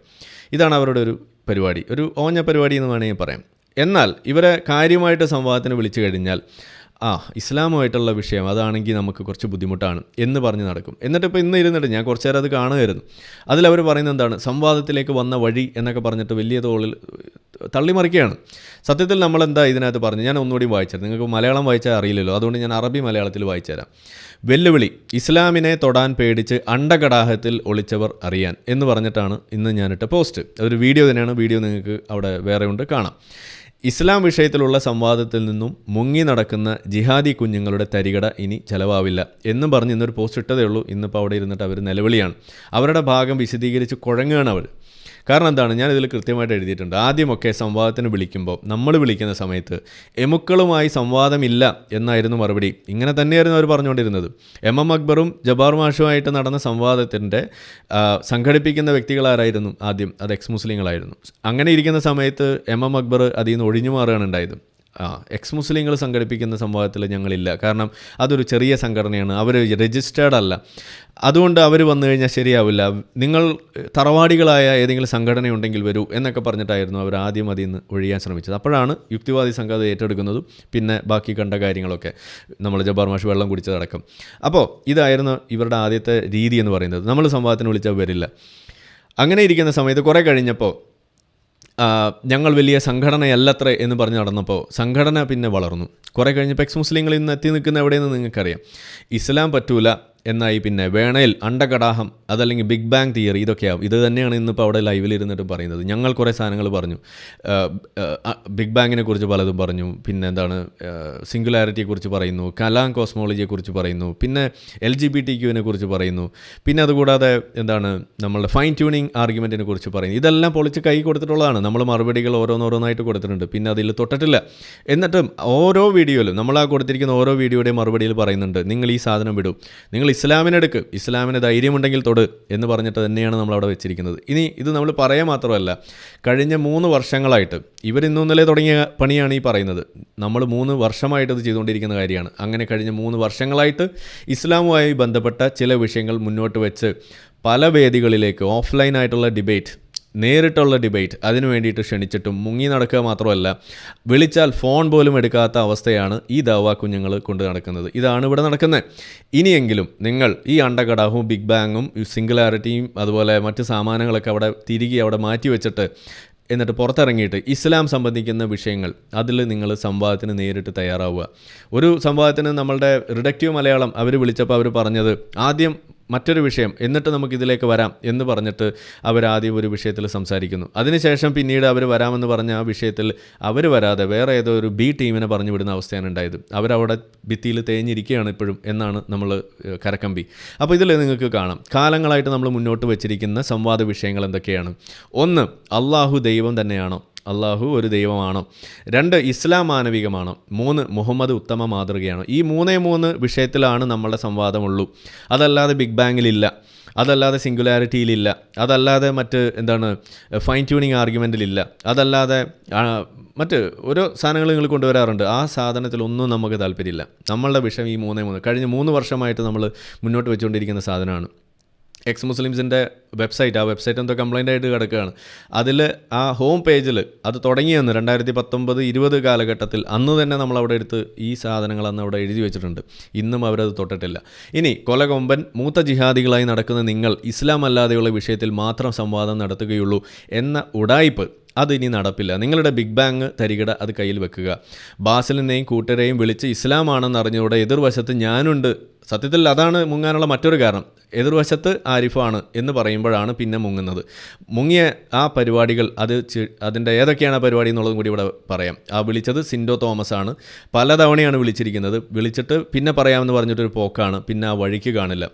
2022 പെരുമ്പാവൂർ എസൻസിൻ്റെ പരിപാടിക്ക് വിളിച്ചു. അന്ന് അവർ മുങ്ങി. ആ പരിപാടിയിലാണ് ഞാൻ പോയിട്ട് വേറൊരു പരിപാടി നടത്തിയിട്ട് ഒറ്റയ്ക്ക് പ്രസംഗിച്ച് നടക്കേണ്ടി വന്നത്. രണ്ടാമത്തെ പരിപാടി കോഴിക്കോട് എസൻസിൻ്റെ മറ്റൊരു പരിപാടി, അതും 2022 തന്നെ. മൂന്നാമത്തെ പരിപാടി തിരുവനന്തപുരത്ത് വെച്ച് നടന്ന ലിറ്റ്മസ്, അതിലേക്കും ക്ഷണിച്ചു. അതിലേക്ക് അവസാനം വരാമെന്ന് പറഞ്ഞ മറ്റൊരു വ്യക്തി, എന്തോ ഒരു സുല്ലമി, പുള്ളി അവസാനം മുങ്ങി. ഇതാണെന്നുണ്ടായത്. ഈ പരിപാടികൾക്ക് വിളിച്ച ശേഷം ഇപ്പോൾ വിളിച്ചാൽ ഫോൺ പോലും എടുക്കാറില്ല. ഇതുകൂടാതെ റിഡക്റ്റീവ് ടീമിൻ്റെ നമ്മളുടെ വോയിസും അതുപോലെ മറ്റു പല ആളുകളും ഇവർ വിളിച്ചുകൊണ്ടിരിക്കുന്നു. ഫോൺ എടുക്കാറില്ല. അവർ വിളിച്ചാൽ പോലും ഫോൺ എടുക്കില്ല. ഇതാണ് അവസ്ഥ. ഇതൊക്കെ വെച്ചിട്ടാണ് ഇവർ സംവാദത്തിന് റെഡി എന്ന് പറഞ്ഞിരിക്കുന്നത്. ഇനി സംവാദത്തിന് റെഡി എന്ന് പറഞ്ഞ ഉഡായിപ്പിൻ്റെ മറ്റൊരു ഉത്തരം, ഇത് ആദ്യം തന്നെ എനിക്കറിയാം ഇവരിതാണ് ചെയ്യാൻ പോണേന്നുള്ളത്. ഇവരുടെ തരികട നമ്മൾ കുറേ ആയല്ലോ കാണുന്നത്. ഇസ്ലാമിസ്റ്റുകളുടെ തരികട നമ്മൾ കുറേ ആയി കാണുന്നു. അപ്പോൾ അതുകൊണ്ട് രാവിലെ തന്നെ ഞാൻ അതിൽ എഴുതി വെച്ചിട്ടുണ്ട്. അതുകൊണ്ട് നിങ്ങൾ ഇനി സംവാദത്തിന് തയ്യാറാണ് എങ്കിൽ എന്താ ചെയ്യേണ്ടത്? ഇതേപോലെ റൂമും തുറന്നിട്ട് വരി സംവാദത്തിന് റെഡി എന്ന് പറഞ്ഞിരിക്കുകയല്ല വേണ്ടത്. എങ്കിൽ ഈ മുകളിൽ കൊടുത്തിട്ടുള്ള ആ സംവാദ വിഷയങ്ങളിൽ ഏതിലാണ് നിങ്ങൾ റെഡി ആയിട്ടുള്ളത് എന്ന് നമ്മൾ അറിയിക്കുക. അതാണ് നിങ്ങൾ ആദ്യം ചെയ്യേണ്ടത്. അത് നിങ്ങൾ ചെയ്തിട്ടില്ല. എൻ്റെ SMS ഇതുവരെ ഒന്നും വന്നിട്ടില്ല, വാട്സാപ്പിലും വന്നിട്ടില്ല. നമ്പർ ഞാനിവിടെ കൊടുത്തിട്ടുണ്ട്. സംവാദത്തിന് തയ്യാറാണ് എങ്കിൽ മുകളിൽ കൊടുത്തവയിൽ ഏത് വിഷയത്തിലാണ് ആദ്യം സംവാദത്തിന് തയ്യാറെന്ന് എന്നെ അറിയിക്കുക. പബ്ലിക് പോസ്റ്റ് ഇടുകയോ വീഡിയോ ചെയ്യുകയോ ചെയ്യാം. അല്ലെങ്കിൽ ഈ നമ്പറിൽ ഒരു SMS അയക്കാം. മിസ് കോൾ അടിക്കുകയും ആകാം. നമ്പർ ഇതാണ് 9072555001. 8 മണി തൊട്ട് 9 മണി വരെയും 5 മണി തൊട്ട് 7 മണി വരെയും വിളിച്ചാലും ചിലപ്പോൾ കിട്ടിയെന്ന് വരും. അപ്പോൾ അതുകൊണ്ട് നിങ്ങൾക്ക് ആ സമയത്ത് വിളിച്ച് നോക്കാം. അതൊക്കെ കഴിഞ്ഞിട്ടേ ബാക്കിയുള്ളൂ. അപ്പോൾ അതുകൊണ്ട് ഇത് നമ്മൾ രാവിലെ തന്നെ ഇട്ടതാണ്. 9/7/2024 ഇവിടെ ഇട്ട സാധനമാണ്. അപ്പോൾ ഇതൊന്നും കാണാതെ വെറുതെ കടന്നിട്ട് സംവാദത്തിന് റെഡി, ലിങ്ക് ഉണ്ട്, ബാടാ എന്ന് പറഞ്ഞിട്ട് ഈ സ്ട്രീറ്റ് ഫൈറ്റിംഗ് അല്ല നമ്മളെ പരിപാടി. അത് നിങ്ങൾ ആദ്യം മനസ്സിലാക്കുക. അത് നിങ്ങൾക്ക് പഥ്യമുള്ള കാര്യമാണ്. കാരണം നമ്മളവിടെ ഗാസയിലടക്കം കണ്ടുകൊണ്ടിരിക്കുന്ന കാര്യമാണ്. അപ്പോൾ അതുകൊണ്ട് നമ്മളുടെ വിഷയം ഒന്നും കൂടി ഞാനിവിടെ പറഞ്ഞു വെക്കുകയാണ്. കാലങ്ങളായിട്ട് മുന്നോട്ട് വെച്ചിരിക്കുന്ന ആ സംവാദ വിഷയങ്ങൾ ഇവിടെ കൃത്യമായിട്ട് എഴുതിയിട്ടുണ്ട്. അള്ളാഹു ദൈവമാണോ? ഇസ്ലാം മാനവികമാണോ? മാനവികമല്ല എന്ന് ഞാൻ വാദിക്കും, മാനവികമാണെന്ന് നിങ്ങൾക്ക് വാദിക്കാം. അള്ളാഹു ദൈവമാണ് എന്ന് നിങ്ങൾക്ക് വാദിക്കാം അള്ളാഹു മുഹമ്മദിൻ്റെ ഒരു ഫേക്ക് ഐ ഡിയാണ് എന്ന് ഞാൻ വാദിക്കും. മുഹമ്മദ് ഉത്തമ മാതൃകയാണ് എന്ന് നിങ്ങൾക്ക് വാദിക്കാം, അല്ല എന്ന് ഞാൻ തെളിയിച്ച് കാണിച്ചു തരാം. ഇത്രയും നമുക്ക് ഇതിനകത്ത് ചെയ്യാനുള്ളൂ. ഈ 3 വിഷയത്തിൽ ഏതിലാണ് നിങ്ങൾ തയ്യാറായിട്ടുള്ളത് എന്ന് പബ്ലിക് പോസ്റ്റ് ഇടാം. ഇന്ന ആരിഫ് വെച്ച വെല്ലുവിളി ഞങ്ങൾ കണ്ടു, അത് ഏറ്റെടുക്കുന്നു. അതിൽ 3 വിഷയങ്ങളാണ് പറഞ്ഞിട്ടുള്ളത്. ഇനി അതിൻ്റെ ഫോർമാറ്റ് വേണമെങ്കിൽ അതും ഞാൻ വെച്ച് തരാം. നിങ്ങൾക്ക് അറബി മലയാളത്തിൽ വേണമെങ്കിൽ അതും ഞാൻ വെച്ച് തരാം. ഈ 3 സംവാദ വിഷയങ്ങളുള്ളതിൽ ആദ്യം ഞങ്ങൾ ഇതിൽ ഈ വിഷയം എടുത്തിരിക്കുന്നു എന്ന് പറഞ്ഞിട്ട് ഇതിലെ നമ്പറോ അല്ലെങ്കിൽ ആ വിഷയമോ നിങ്ങൾക്ക് എടുത്തെഴുതാം. ഇതിൽ ഇനി വരുന്ന ഏത് ഒരു അവസരത്തിലും നേരിട്ടുള്ള സംവാദത്തിന് നമ്മൾ തയ്യാറാണ് എന്ന് പറഞ്ഞുകൊണ്ട് നിങ്ങൾക്കൊരു പോസ്റ്റ് ഇടാം. അത് SMS ആയിട്ട് അയക്കാം, എന്ത് വേണമെങ്കിലും ചെയ്യാം. അതല്ലാതെ നിങ്ങളിപ്പോൾ ഈ കാട്ടിക്കൂട്ടിക്കൊണ്ടിരിക്കുന്ന കാര്യങ്ങൾ കുറച്ച് മദ്രസ പൊട്ടന്മാരെ നിങ്ങൾക്ക് അതിനകത്ത് സന്തോഷിപ്പിക്കാം, രോമാഞ്ചമൊക്കെ ഉണ്ടാക്കാം എന്നതിനപ്പുറത്തേക്ക് നമ്മളത് കാര്യമായിട്ട് എടുക്കുന്നില്ല. നിങ്ങളുടെ ഒരു തനി നിങ്ങളുടെ തരികട ആയിട്ട് മാത്രമാണ് നമ്മളതിനെ കാണുന്നുള്ളൂ. ആ തരികട കൈവച്ചാൽ മതി എന്നാണ് എനിക്ക് പറയാനുള്ളത്. അപ്പോൾ അതുകൊണ്ട് തൽക്കാലം ഞാൻ ഈ വിഷയം ഇവിടെ നിർത്തുകയാണ്. ജസ്ന സലീമിൻ്റെ വിഷയത്തിൻ്റെ ആ ഒരു അതിൻ്റെ പ്രാധാന്യം കുറഞ്ഞു പോകാൻ പാടില്ല എന്നുകൊണ്ട് മാത്രം ഞാനിത് കൂടുതൽ ദീർഘിപ്പിക്കുന്നില്ല. ഈ വിഷയത്തിൻ്റെ ഒരു പര്യവസാനം ഇങ്ങനെ ആവട്ടെ, ആ കുട്ടിക്ക് അവരുടെ കാര്യങ്ങളിൽ ഒരു മുടക്ക് വരാതെ തന്നെ ആ ജീവിതം മുന്നോട്ട് കൊണ്ടുപോകാൻ അവർക്ക് സാധിക്കട്ടെ എന്ന് ഞാൻ ആത്മാർത്ഥമായിട്ട് ആഗ്രഹിക്കുകയാണ്. അവരുടെ വീട് പണിയുന്നതുമായി ബന്ധപ്പെട്ടും കുറേ കാര്യങ്ങളൊക്കെയാണ് അവരവിടെ പറഞ്ഞു വെക്കുന്നത്. ഒരു 400-500 ചിത്രങ്ങൾ വിറ്റ് കിട്ടി കഴിയുമ്പോൾ അതിൽ നിന്നുണ്ടാകുന്ന പൈസ കൊണ്ട് അവർക്ക് ആ വീടിൻ്റെ പണി പൂർത്തീകരിക്കാം എന്നൊക്കെയാണ് പറഞ്ഞു വെക്കുന്നത്. അപ്പോൾ ഏതായാലും ഒരു ചിത്രം ഓർഡർ ചെയ്യാൻ ഞാൻ തീരുമാനിച്ചിട്ടുണ്ട്. ഇനി എൻ്റെ ബാക്ക്ഗ്രൗണ്ടിൽ ഒരു കൃഷ്ണൻ്റെ ചിത്രവും നിങ്ങൾക്ക് അധികം വൈകാതെ കാണാം എന്നാണ് എനിക്ക് പറയാനുള്ളത്. അപ്പോൾ അതുകൊണ്ട് തൽക്കാലം ഇതിനൊക്കെയുള്ള ചുട്ട മറുപടി എന്ന് പറയുന്നത് ഇങ്ങനെയൊക്കെ തന്നെയാണ്. അത് നമ്മളിവിടെ ഒന്ന് പറഞ്ഞുകൊണ്ട് തൽക്കാലം ഈ വിഷയത്തിൽ നിങ്ങളുടെ ആ ഒരു മനസ്സുകൊണ്ടുള്ള ഒരു പിന്തുണ അത് ഉറപ്പിച്ചിട്ട് അത് കൂടാതെ മറ്റു രീതിയിൽ അവർക്കുള്ള സപ്പോർട്ട് അത് ചിത്രം വാങ്ങിക്കൊണ്ട് തന്നെ നടത്തണം എന്നുകൂടി ഒന്ന് അഭ്യർത്ഥിച്ചുകൊണ്ട് തൽക്കാലം ഞാനിവിടെ നിർത്തുകയാണ്. ജസ്ന എന്നോട് ക്ഷമിക്കുക, ഇസ്ലാമിൻ്റെ കാര്യങ്ങൾ പറയുന്ന സമയത്ത് എനിക്ക് മയപ്പെടുത്താൻ കഴിയില്ല. നിങ്ങൾ നേരിടുന്ന വിഷയം അതിനകത്ത് ഇസ്ലാമിന് കൃത്യമായ പങ്കുണ്ട്. ആ പങ്ക് അതിൻ്റെ ഇസ്ലാമിക നിയമം അത് നമ്മളിവിടെ പറയേണ്ടതായിട്ട് വരും. അത് നിങ്ങൾക്ക് ഇഷ്ടപ്പെട്ടാലും ഇല്ലെങ്കിലും നമുക്ക് പറഞ്ഞ് മുന്നോട്ട് പോകാൻ കഴിയുള്ളൂ. കാരണം നിങ്ങളതുകൊണ്ട് ദുരിതം നേരിടുന്ന വ്യക്തിയാണെന്ന് നിങ്ങൾ തന്നെ സാക്ഷ്യപ്പെടുത്തുമ്പോൾ നിങ്ങൾ അറിയുന്നില്ല നിങ്ങൾ നേരിടുന്ന ആ പ്രശ്നത്തിൻ്റെ പിന്നിൽ അത് വെറുതെ നിങ്ങളുടെ സഹോദരന് തോന്നിയിട്ട് വിളിച്ചതല്ല, വെറുതെ നിങ്ങൾ ഉസ്താദിന് തോന്നിയിട്ട് ചെയ്തതല്ല, വെറുതെ നിങ്ങളുടെ മറ്റ് വിഷയങ്ങളുടെ പേരിൽ ഉണ്ടായിട്ടുള്ള കാര്യമല്ല. കൃത്യമായിട്ട് മതം പഠിപ്പിക്കുന്നത് അത്തരത്തിലുള്ള ആ ദ്രോഹിക്കാനുള്ള നിയമം തന്നെയാണ് പഠിപ്പിച്ച് വെക്കുന്നത് എന്നതുകൊണ്ട് തന്നെയാണ് അങ്ങനെ പറഞ്ഞു വെക്കുന്നത്. ഒരു കാര്യത്തിൽ നിങ്ങൾക്ക് ആശ്വസിക്കാം, നിങ്ങൾ കേരളത്തിൽ ഇന്ത്യയിലൊക്കെയാണ് ജീവിക്കുന്നത് എന്നുകൊണ്ട് മാത്രമാണ് നിങ്ങളെ ആരും തല്ലിക്കൊല്ലാത്തത്. ഇല്ലായിരുന്നു എന്നുണ്ടെങ്കിൽ അങ്ങനെ കൊല്ലാനുള്ള അവകാശം പോലും ഇസ്ലാം മുന്നോട്ട് വെക്കുന്നുണ്ട്. ദുരഭിമാന കൊല എന്ന് പറയും ആ സംഗതിയെ. അത് ചെയ്താൽ സ്വന്തം വാപ്പാക്ക് സ്വന്തം മക്കളെ കൊല്ലാം, സ്വന്തം സഹോദരന് സ്വന്തം സഹോദരിയെ പോലും കൊല്ലാനുള്ള അവകാശം ഇങ്ങനെയുള്ള വിഷയങ്ങളുടെ പേരിൽ ഇസ്ലാം വെച്ചു കൊടുക്കുന്നു എന്ന് വരുന്നിടത്താണ് ഇതിൻ്റെ ഭീകരത നിങ്ങൾ മനസ്സിലാക്കേണ്ടത്. അപ്പോൾ ഇതൊരു വലിയ പ്രശ്നമാണ്, ചെറിയ പ്രശ്നമല്ല. അവർക്ക് എന്തെങ്കിലും സംഭവിക്കാൻ വരെയുള്ള സാധ്യത അവിടെ ഉണ്ട്. അവർക്ക് കാര്യമായ പ്രൊട്ടക്ഷൻ നമ്മുടെ നാട്ടിൽ പോലീസും അതുപോലെ മാധ്യമങ്ങളും കണ്ടറിഞ്ഞു കൊടുക്കേണ്ട ഒരു ഘട്ടമാണ് എന്ന് ഞാൻ പറയുന്നു. ബാക്കി കാര്യങ്ങൾ കോടതിയിൽ നടക്കുന്ന കേസും കാര്യങ്ങൾക്ക് അത് വേറെയാണ്. നമുക്ക് ആദ്യം ഇവരുടെ അതിജീവനം തന്നെയാണ് ഇതിൽ ആദ്യത്തെ ഒരു പ്രശ്നമായിട്ട് നമ്മൾ പരിഗണിക്കേണ്ടത് എന്ന് ഒന്ന് ഓർമ്മിപ്പിച്ചുകൊണ്ട് തൽക്കാലം ഞാൻ ഇവിടെ നിർത്തുകയാണ്. അടുത്ത ദിവസം നമുക്ക് വീണ്ടും കാണാം. അതുവരേക്കും എല്ലാവർക്കും നന്ദി, നമസ്കാരം, ഗുഡ് നൈറ്റ്. നമ്മളെ വീഡിയോ കണ്ടുകൊണ്ടിരിക്കുന്ന ആളുകൾ ചാനൽ സബ്സ്ക്രൈബ് ചെയ്തിട്ടില്ല എന്നുണ്ടെങ്കിൽ അത് ചെയ്ത് നമ്മൾ സപ്പോർട്ട് ചെയ്യുക. മറ്റു രീതിയിൽ സപ്പോർട്ട് ചെയ്യാൻ ആഗ്രഹിക്കുന്ന ആളുകൾക്ക് അതിൻ്റെ ഡീറ്റെയിൽസ് ഡിസ്ക്രിപ്ഷനിലുണ്ട്. നിങ്ങളുടെ ഓരോ ലൈക്കും ഷെയറും അതുപോലെ കമൻ്റ് ഇടുന്നതും ഇതിൽ ഈ വീഡിയോ അതിൻ്റെ താഴെ വരുന്ന കമൻറ്റുകൾക്ക് നിങ്ങൾ പ്രതികരിക്കുന്നതെല്ലാം തന്നെ വീഡിയോയുടെ റീച്ച് കൂടുന്നതിന് വലിയ തോതിൽ ഉപകാരപ്പെടുന്ന സംഗതിയാണ്. അപ്പോൾ അതുകൊണ്ട് അതിൽ നിങ്ങൾ ഏർപ്പെടണം എന്നും കൂടി ഞാൻ അഭ്യർത്ഥിക്കുകയാണ്. മറ്റുള്ള രീതിയിലുള്ള സപ്പോർട്ട് തുടർന്നും നിങ്ങളുടെ ഭാഗത്തുനിന്നുണ്ടാവും എന്ന് പ്രതീക്ഷിക്കുന്നു.